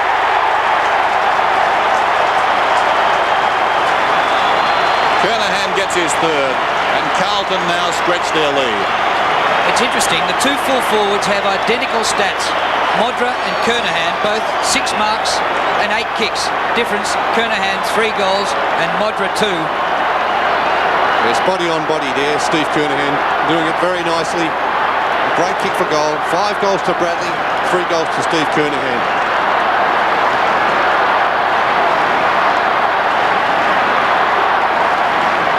Very dark now here at Waverley with 13 minutes left. It'll have to be a fabulous finish by the Crows to get up and win this. Williams takes it out of the middle, drives it towards the 50, very wide for Kernahan. In fact, way too wide, and it bounces out of bounds. Scoreboard lights shining brightly, showing 74 to 49 in favour of Carlton. They came into today as favourites for the game, favourites for the flag, and they'll go straight to the grand final. They've missed the last 4 final series, which is just not good enough at Carlton. Williams gets a hand pass, but it's taken by McDermott. His kick up towards centre wing. Chase on for the ball. Sexton leading. Wiedemann stumbles. Sexton gets one high, gets a second high, and will take a free kick. This Carlton half-back line has been fantastic. McKay, Sexton and Hannah have shut their opponents right out of the game. I believe the lights on are here now. We actually can't see the light stands from here, but the emergency umpire racing out too, Drew. There's a bit of a blue one over there with Wiedemann. Well, even for the loser, you don't want to get reported in this because there's a preliminary final next week with another chance to get into a grand final. So nobody wants to go into the book. Wiedemann's been pretty quiet since that early start to the game. Very busy in that first quarter when he got a lot of the ball, but Andrew McKay's got right on top of him. 11 minutes 40 to go, and the margin is 25 points in favour of Carlton. Here's Brown, down towards half forward. Wren, in front, up he goes. The crumbs to McGuinness. Smart, back to McGuinness, close to the boundary line, runs to the 50. This could be a good goal. He's missed to the near side. McGuinness still running. 26 possessions for him. At the margin, 24 points. Silvani and Bradley will dispute the honour of man of the match. Silvani got it to Hannah, who goes short to Alvin, who had all sorts of problems with Tregenza at the start of this game. Alvin just up from the back pocket. Very gloomy now, despite the lights being on, as the kick comes towards the wing. Offhands Bradley. He just keeps going like his opposite number, McGuinness. Brilliantly done by Welsh to paddle it back towards Bradley. Bradley kicks inside the 50. Kernahan wedged to him there by Pittman, who did well in a tight situation. Bickley's hand pass. Rashudo got it on McDermott, now Bisker. Bisker storms away from half-back. Boots it down towards half-forward. Great courage by Hogg.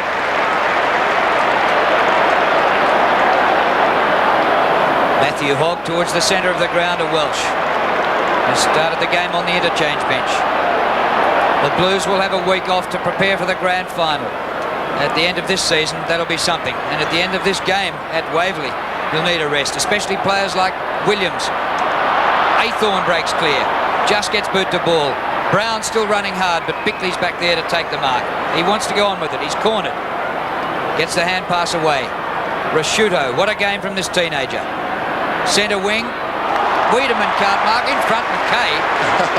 His stats are pretty good, Drew, too. 5 marks, 17 kicks and 2 hand passes.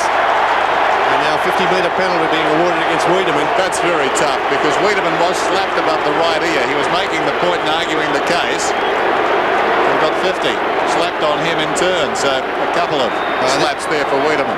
This bloke here, Andrew McKay, recruit of the year in my book. He's been great for Carlton across half-back. He's played in every game, along with 5 other Carlton players: Heaver, Tommy Alvin, Fraser Brown, Greg Williams and Michael Sexton.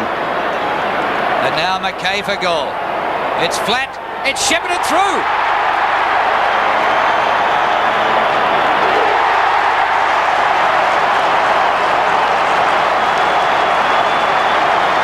McKay gets his first goal. 80 plays 50. The Blues are in the grand final. Yes, they're well and truly home now. The signs weren't good for Adelaide in that third quarter. There we see a little slap around the ear by Kernahan on Wiedemann. I don't suppose it entitles you to hang on for that long, though, Dennis.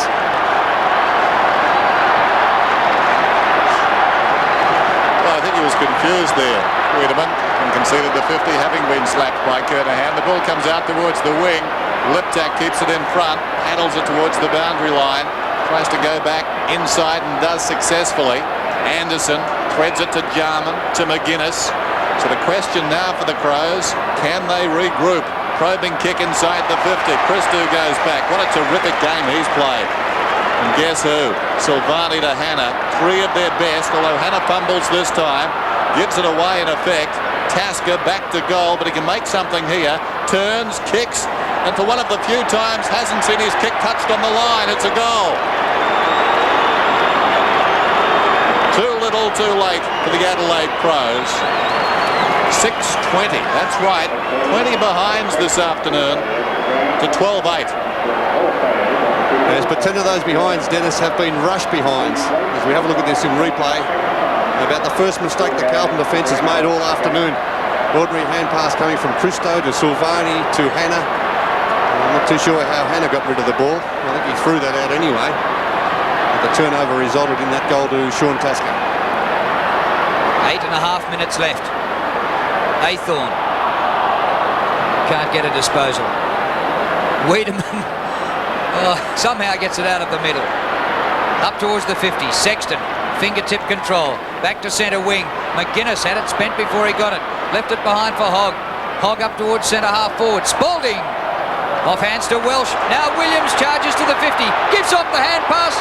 It's Heaver right in front. Another one. Brent Heaver gets his second. Was there any doubt? 5-goal margin again. And 47 goals now for the season for Brent Heaver. He's done remarkably well since he made his debut with Melbourne. Went to Epping for a while and was picked up by Carlton in the March draft. And there is that goal from Brent Heaver. It's all run now for Carlton. It's been a terrific last term. And a free kick here spotted by the umpire and going to Sean Wren. Centre square infringement against there. Mark Aythorne, I think it was. Rashudo kicks it down inside the 50. Back goes Hannah. Makes another mistake. Well, he hasn't finished as well as he started. He's paddling it towards the boundary, anxious to redeem himself. But he gave it away. Smart gets it to Anderson. Vacant goal. He goes long, and Tasker, the only man down there, drifts into the square. 50 metres.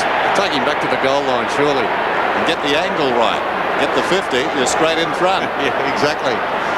Not that it'll make much difference, I don't think, in the long run, because Tasker shouldn't miss this one. Several coaches have had terrific seasons, but none more so than David Parker. The Blues have come from 7th. They're in the grand final despite this kick from Sean Tasker.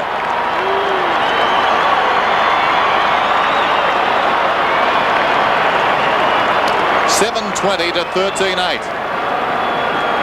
There's 2 belated goals here to Sean Tasker in this final quarter for the Adelaide Crows. Emil Hannah just, well, a couple of late mistakes in the game, but he's played a terrific game. Kept Nigel Smart right out of business there. That turnover costly. Sean Tasker taking that easy chest mark right in the goal square.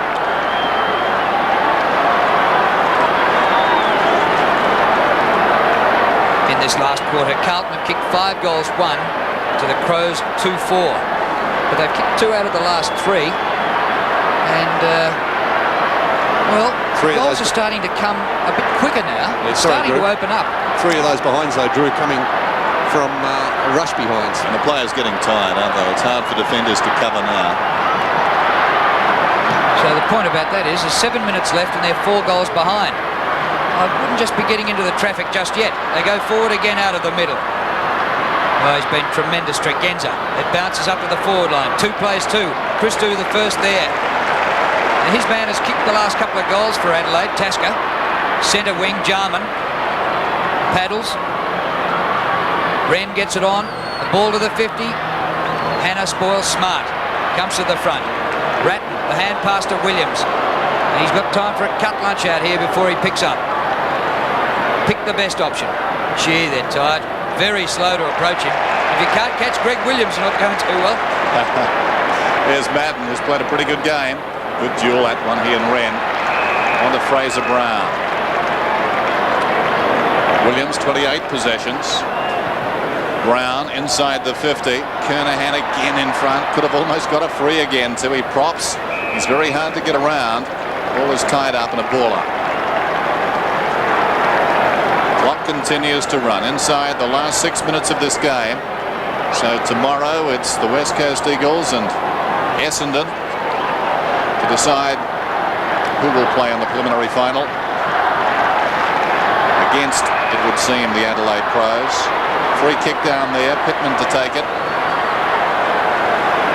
They do keep on coming, the Crows. Pittman out of defence. Time is their enemy now, of course. Wren up in front, fisted away by Madden. Well done by Aythorne. Aythorne about 70 metres out. The kick's a shocker. And bounces out of bounds down there in the pocket. But still, time is being consumed. Of course, this will change next season. And I think that's terrific. The clock would have been stopped in this situation with shorter quarters. But as it is, you can see we're down to 5:13. Yes, the wear and tear on the body at the pace of modern-day football is immense. Hand pass comes out to Bickley. He goes on to the skipper, McDermott. Really pitch dark here. Didn't touch that one down. Up towards centre wing. Wiedemann. McKay! Oh! He went the punch, nearly took the mark. Aythorne dragged down by Brown. Umpire will ball it up.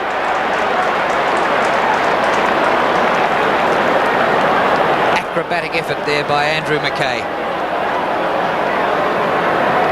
4.5 minutes left. 4 goals the margin, Carlton in front. Bradley sensational after half-time with his 5 goals. Tregenza, support from Rashudo, back to Tregenza. Brown marks in front of Ratton. Dragged down after he took the mark.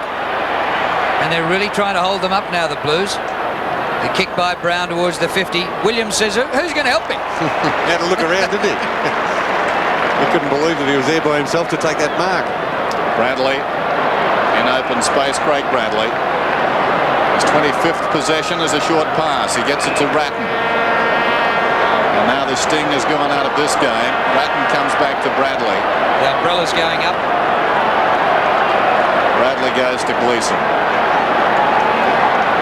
I suppose these Crows fans have got a choice to make. Do they come over next week for the preliminary final or save the money and hope for the grand final? Yeah, tough decision. Bickley. I thought you were going to say stay here. Going to say it's at the MCG. McGuinness gets it across to Bickley. Bickley breaks away. Jarman. What a second half he's had. Jarman, 26 possessions now. Smart on the lead.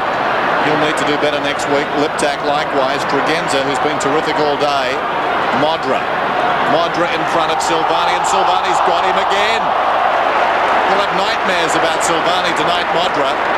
Alvin towards the wing, and Williams, aided by the gloom, I think, he's getting away. Under the cover of darkness, Williams cracks that one across the boundary line. It was almost another possession. Another pat on the back there for Steve Silvani from Ange Christou. Great games to Steve Silvani playing on Modra. It certainly is a different game played at the big venues, and they don't get any bigger than this, although we had a look at the dimensions of Cardinia Park and it matches it. But you can get spaces, as Greg Williams has found about 3 times in this last quarter. Ball back out of play. The rain gets heavier. It's dark. It's wet. It's gloomy for the Crows.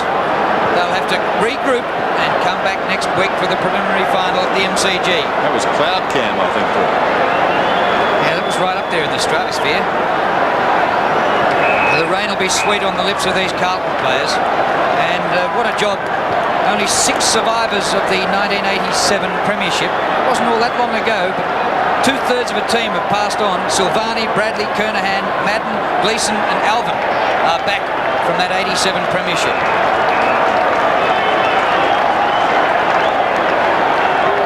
Throw-in on the wing again. Strange scene. The rain arriving late amidst these celebrations. Certainly by the Carlton supporters. Wren's in there. Jarman again. Dragged off it. Liptak. Quick hands away to McGuinness. Wiedemann tumbling down. Got it to McDermott. Away to Bickley. Bickley towards half forward. Wigney is there. Sexton does well. Heaver off the ground towards half forward. Williams. Still he goes, Williams. Paddles it out wide to Heaver. Brilliant stuff. Despite the scoreboard, still players giving their all. Rashudo to Jarman again. Jarman up through the middle. Kicks inside the 50. Tasker props in front. Where's Silvani? Silvani slaps it out. Liptak's got it though. Kicks and kicks truly. Just over a minute to go. And the Crows pull closer. It's 18 points the difference. Yes, that's Liptak's first goal for the afternoon. He kicked 3 last week against Hawthorn. Over the top, as Dennis has said, Jarman has come right into the match in this second half. Christou up high, slap away by Silvani. The player stayed off Liptak there, thinking he was going to hand pass. Instead, kicked the goal himself. He's a very good player, Matthew Liptak. Not quite as effective this afternoon as he was last week.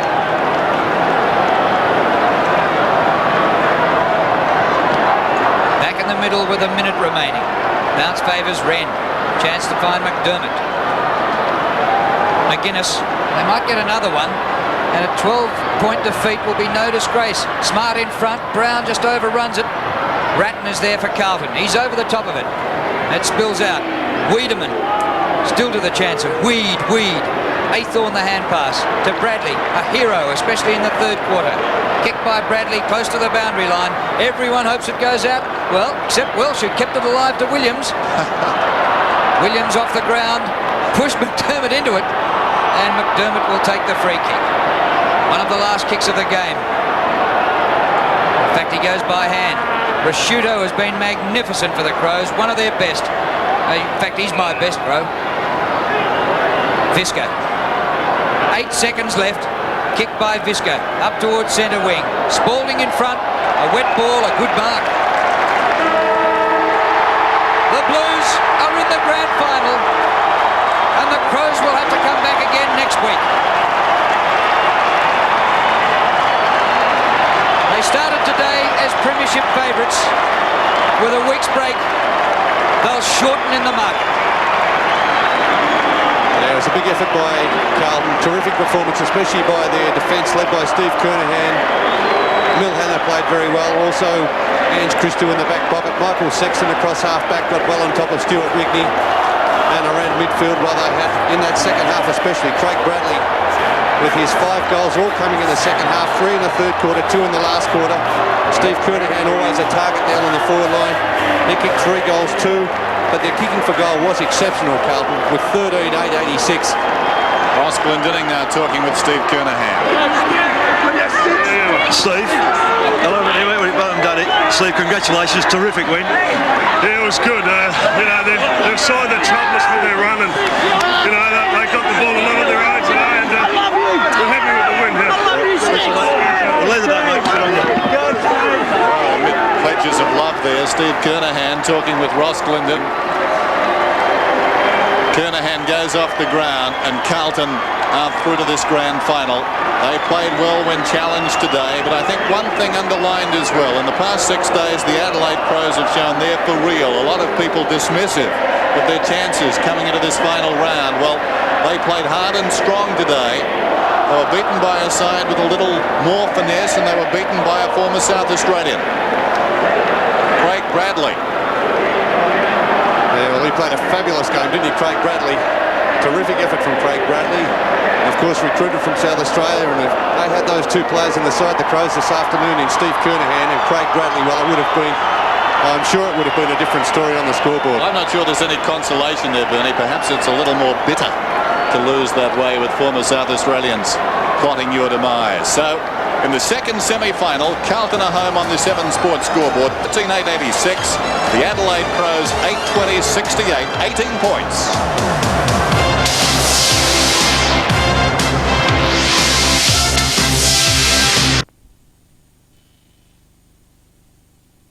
Delicious flavour, and they're served with your choice of 2 new dips to make the big new taste even bigger.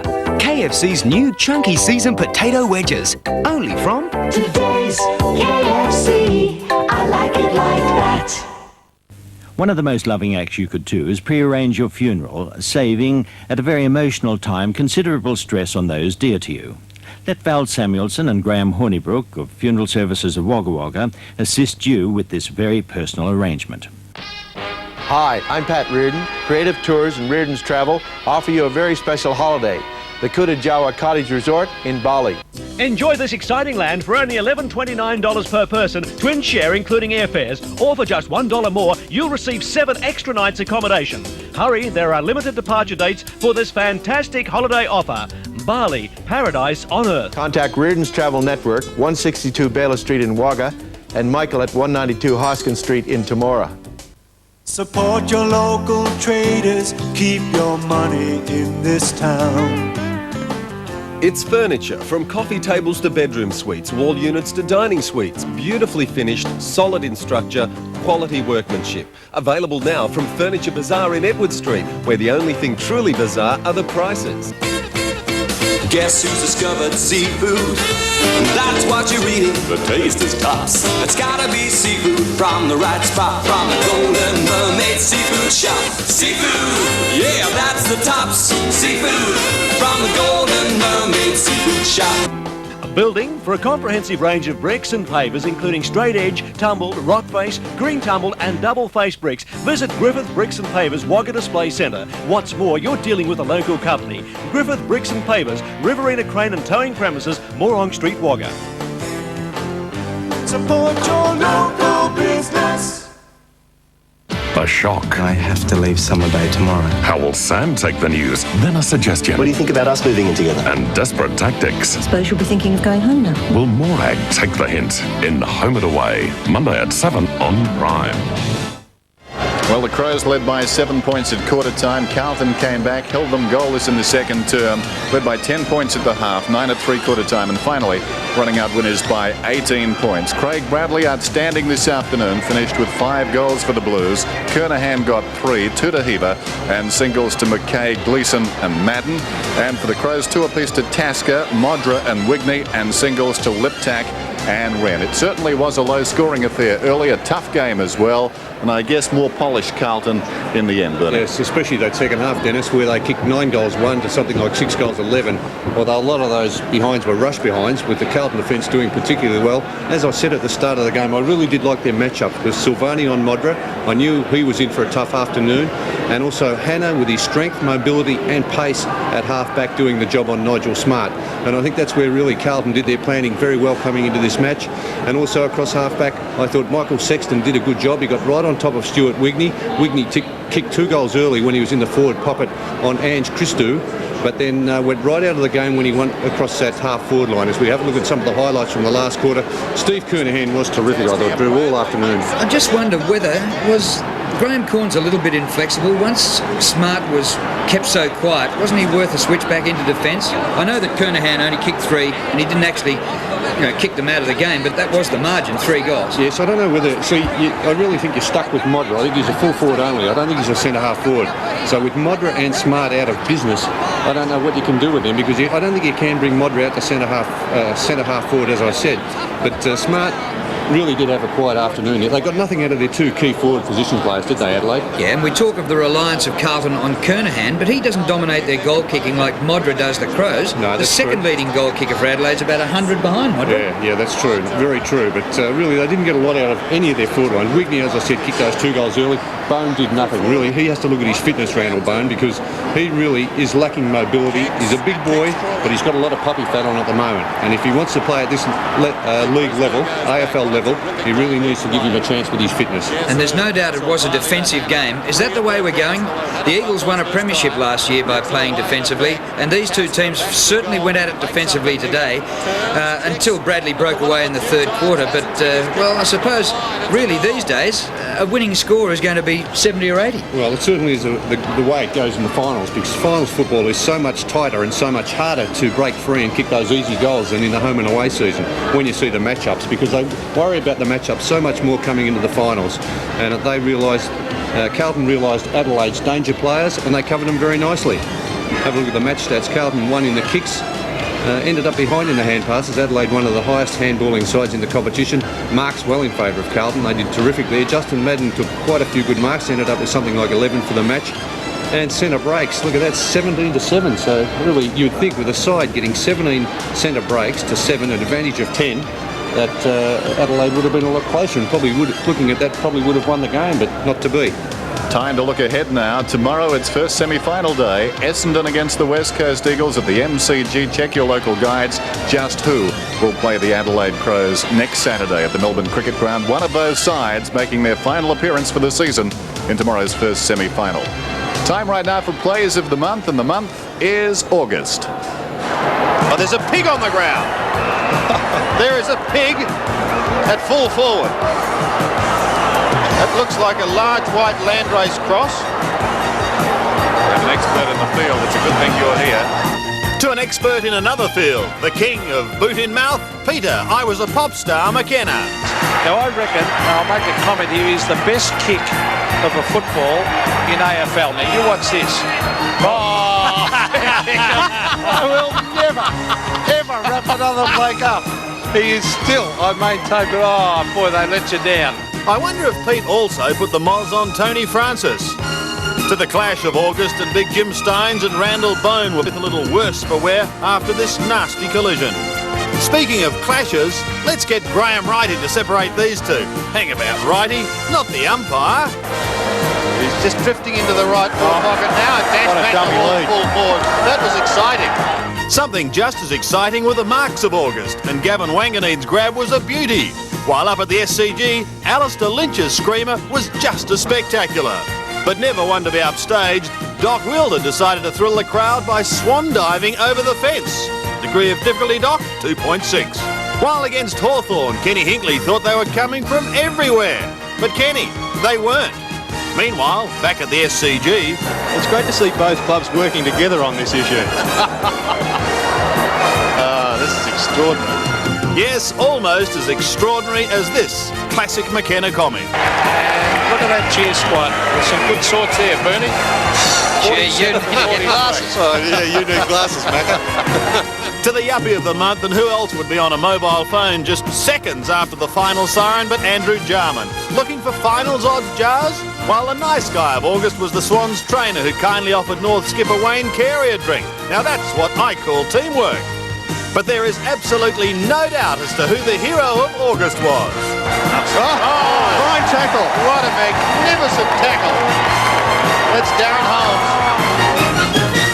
Holmes. Smell the bacon and smell the champagne down there in the rooms. It's on the lips of quite a few of them now, celebrating their second semi-final victory. But of course, the job is still to be done in a fortnight's time. Steve Kernahan, 3 goals on the forward line this afternoon as Carlton advance to the grand final. We'll be back with more right after this. The name of the game is Australia. Every year she religiously tested for cancer. Second opinion, yes or no? Every year she received good results. We can deal with this. No, you can deal with it. I can't deal with it. I got it. Except this year. Mum, what's wrong? Frightened of the future, Doing another bank, aren't you? Bernice sees only one solution. So when can I expect to see you? A month? A year? 5 years? Never? And a night outdoors. She is a economic disaster. Tests the girl's expertise in the wild. A country practice Monday.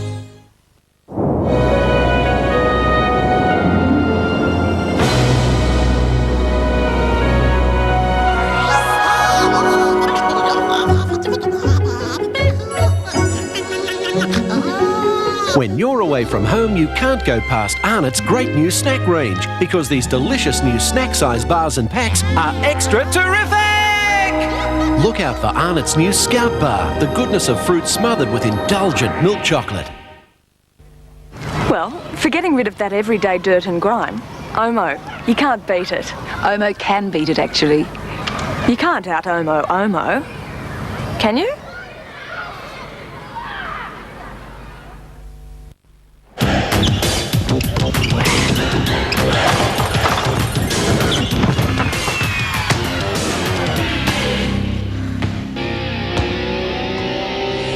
Like some fries, Mr. McLean? Like Mickey D's, do you, kid? You mean Macca's, Mr. McLean. Fries? McDonald's, all right. Hey, if you want to try for the team, you better get on the court. Me?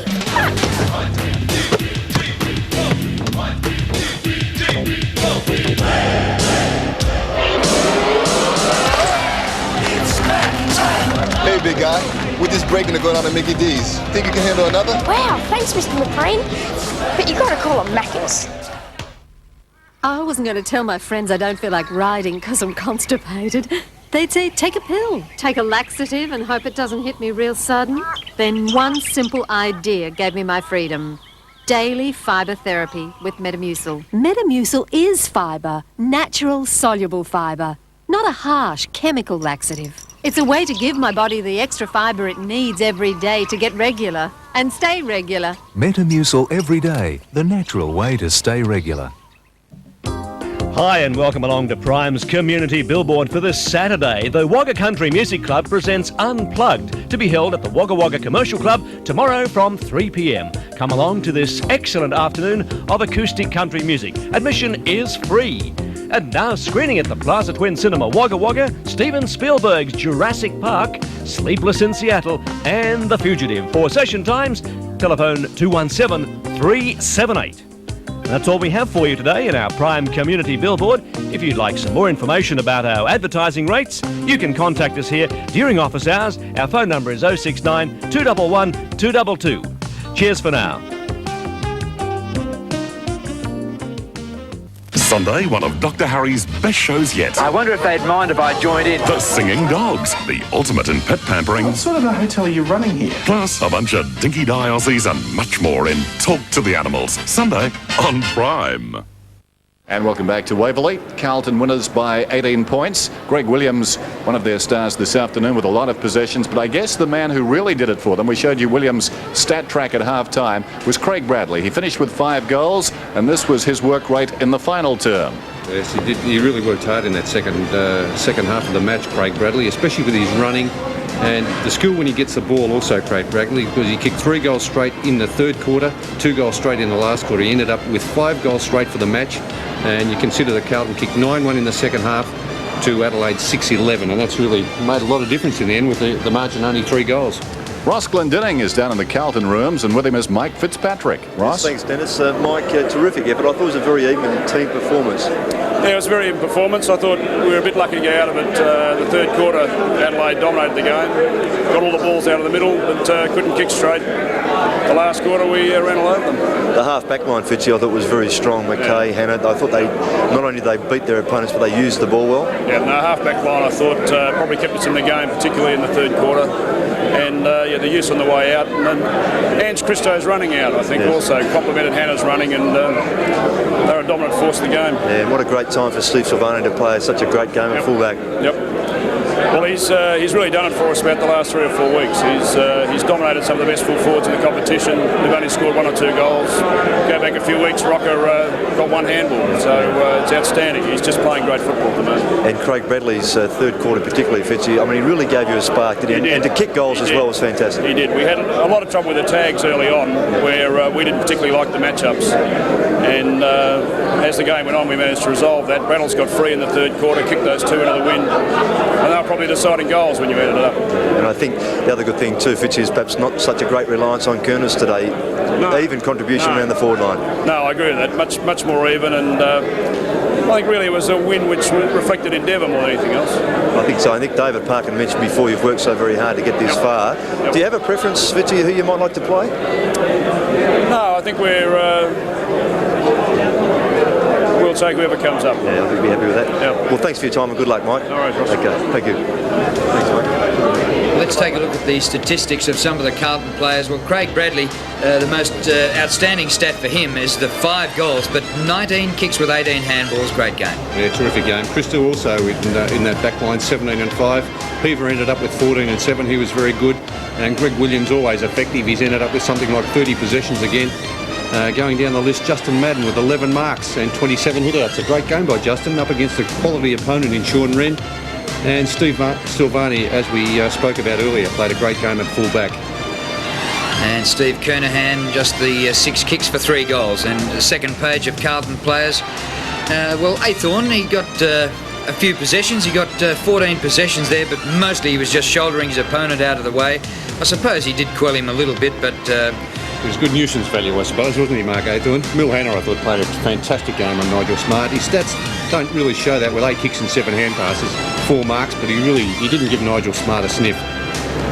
Tough afternoon for the Crows. Here's Max Stevens with Graham Corns. Always hard in these situations. Commiserations. How did you see it?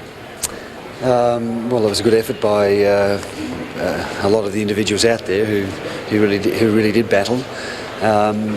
And we had our chances, but overall we just didn't do enough to win it. It was as simple as that. We didn't play well enough when it was critical to play well, and we didn't convert enough of the opportunities that we had. I mean, the scoreboard says that we had plenty of scoring shots, but I think we've got to be fairly realistic and say that we just didn't do it well enough overall. And I guess that's a learning experience we have to take. What about across half forward? It seems as though you had quite a few problems there today. We just couldn't find the winning combination, and players that had played well in our forward lines generally had difficulty getting into it and shaking free of their opponent. I mean, I thought a couple of their defenders played very well. Silvani, Christo, Hannah and Mackay, of course, all played very well. Tony Modra, is he injured at all? I don't think so, no. The one he got was the knock on the leg, was a shin injury. He had a very good player who played a very disciplined game on him today. So in all, there's no problems there. I noticed on a couple of occasions today you did go over and have a quiet word to him. You weren't happy with the way he was leading? It's really unfair to just sort of focus one player out of the team of 20. Yeah, I'm not focusing on him. I'm just asking you that. Were you happy with the way he played today? As I said, it's really unfair to focus on one player. All right, tomorrow's game, who would you rather play, the West Coast or Essendon? Doesn't worry, Graham? What does it matter, really? I mean, we have no say in that. You know, we're going to have the team who wins tomorrow, and so be it. Okay, thanks for your time, Graham. Nice, easy interview. A tough one, wasn't it? Well, Tregenza was fantastic and kept on going even though Athorn was making life tough for him. He finished with 29 possessions. And Dennis, you pointed out that Andrew Jarman came good in the second half and finished with 27 was going well. McDermott played a more on ball in the middle type role today than he did last week and got in amongst the action. But Modra, well, we'll say it, perhaps for Max or perhaps for Graham Corns, 8 kicks for the game, 6 marks, 2 goals, way below the season average. Nigel Smart also very quiet there too with 5 and 4. Let's go back now to Ross Glendinning down in the rooms for the Carlton Blues. Thanks, Dennis. Adrian, congratulations. I said to Mike Fitzpatrick before, I thought it was a very even team performance. Yeah, it was. We had 20 contributors today, and that's what you have to do to win finals. You really can't have any passages. And I thought our backline was sensational. Steve Silvani, Michael Sexton, and Andrew Mackay, Mil Hanna, and Brett Ratner, fantastic down there. Yeah, they played very tight footy, didn't they? And they really. Now, what have you done here? It looks a bit fancy dress. Just precautionary, yeah. Just a bit of ice in the shoulder. It's okay. So you pulled up okay, and looking forward to a week's rest. Yeah, it's going to be fantastic. Have a week off. It's been a long year, and a few of the guys are carrying a few little niggly things. So hopefully the week will do us good. Now, I said to Fitzy too, Adrian, do you have a preference who you might want to play? No, not really. We'll go and watch next week, and watch it next week and see who's going to win that one, and then we'll come up. And it doesn't really worry us who we play though. Congratulations and good luck anyway. Thanks, Roscoe. Good night. Ross Glendinning talking there with Adrian Gleeson, a star last week, a serviceable player this afternoon. So in the gloom here at Waverley, smiles down in the Carlton rooms. Let's take a look at what's happening tomorrow. Who will play the Adelaide Crows at the MCG next Saturday? A lot of desperation assured in this game. Essendon against the West Coast Eagles. Gentlemen, in a word or two. Oh, it's a tough one. I think the injuries could really tell the story there. Essendon running into injury problems at the wrong time of the season. I'm going for West Coast. I'll go for Essendon. I think they'll be stiff to go out in straight sets. We've got to say you're informed today. The only Carlton selection made by Drew Morfitt. So repeating Carlton home by 18 points in the second semi-final. Tough game of football. But in the final analysis, the poise and the finesse of Carlton got them home. Plus, of course, 5 goals from Craig Bradley. Thanks for your company. Don't forget the first semi, the Eagles and Essendon tomorrow. Good night.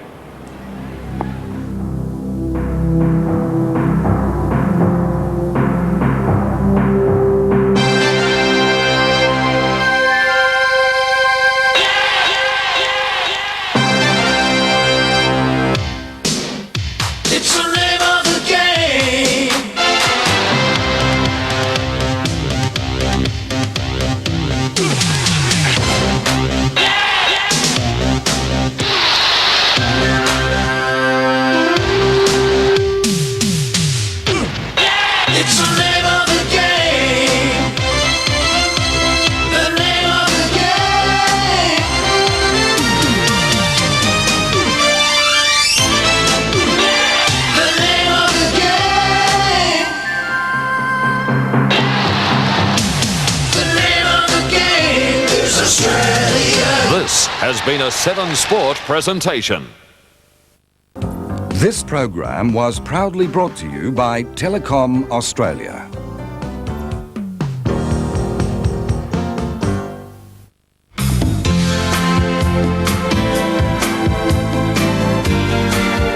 This is your local station, Prime Television. There's nowhere else like being here.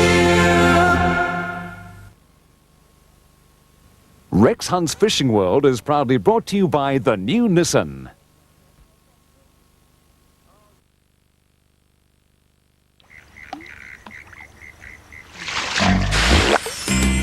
Like a bird of the highlands, I need my space. By a lazy river, I'll sit and wait.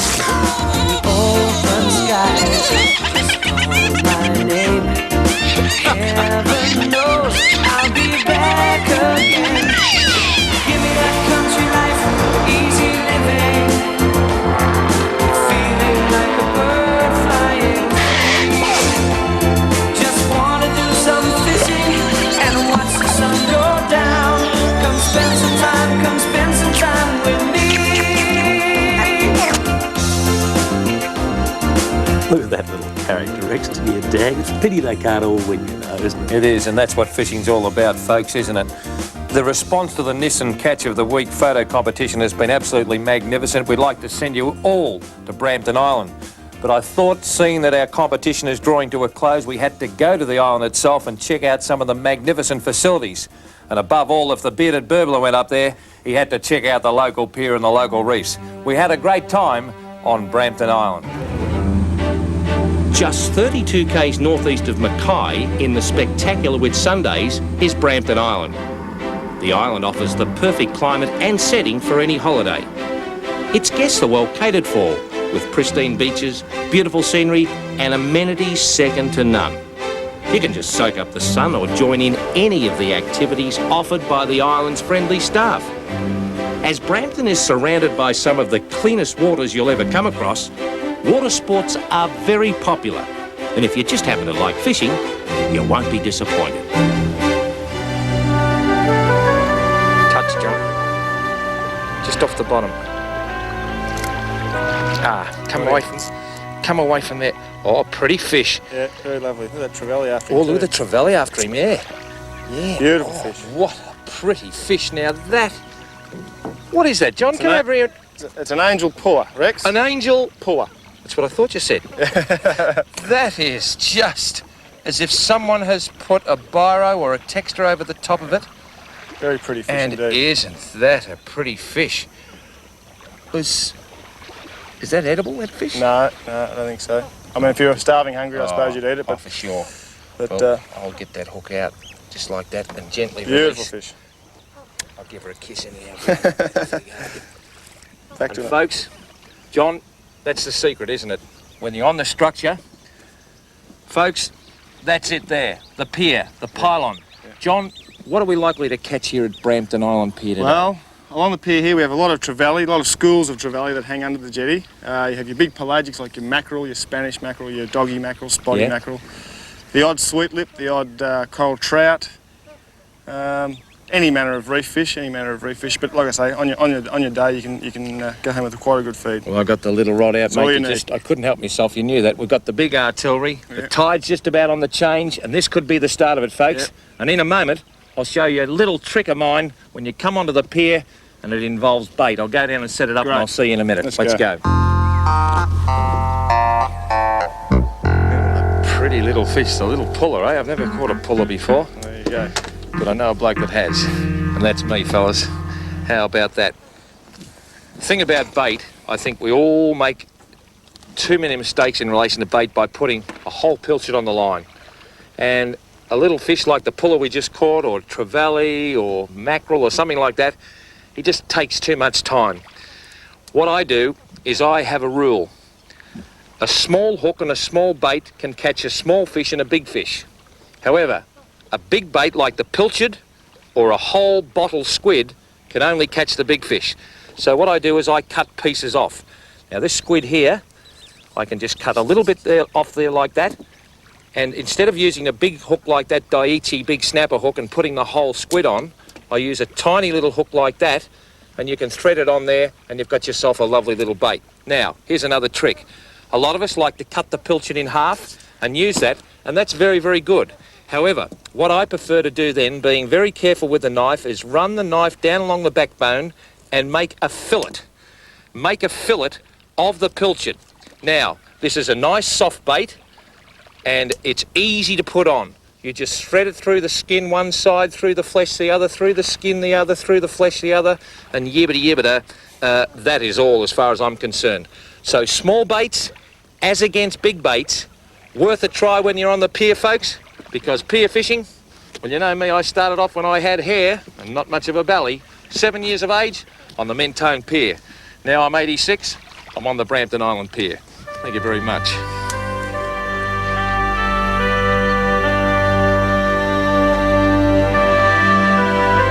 Isn't that absolutely magnificent? I can tell you what, I know a few of you folk will really be upset with me because you'll be sitting by the fire watching me, but someone's got to do it. What's going on there, mate?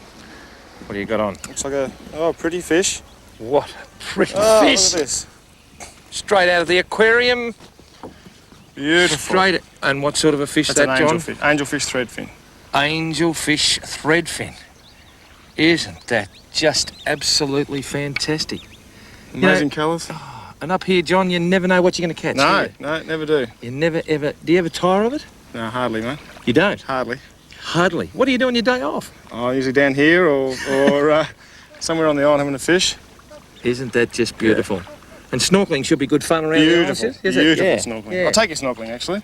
Will you really? Yeah, you'll love it. It's beautiful. Some Well, great fish. I'd like to take the folk at home with me because I want to get across later on in the show just how important it is for our youngsters to get underneath the surface of the water That's right. and see these type of fish and understand. There you go, mate, and look at him go. Absolutely fantastic. And get the importance of understanding the environment, respecting it. That's right. By all means, take a fish to eat. That's right. Take a couple of fish to eat. That's right. But understand the habits of the fish you're going after. Yep. And that's what it's all about. That's right. Exactly. After the break, folks, more of paradise here at magnificent Brampton Island. Great. It's all right, isn't it? It is.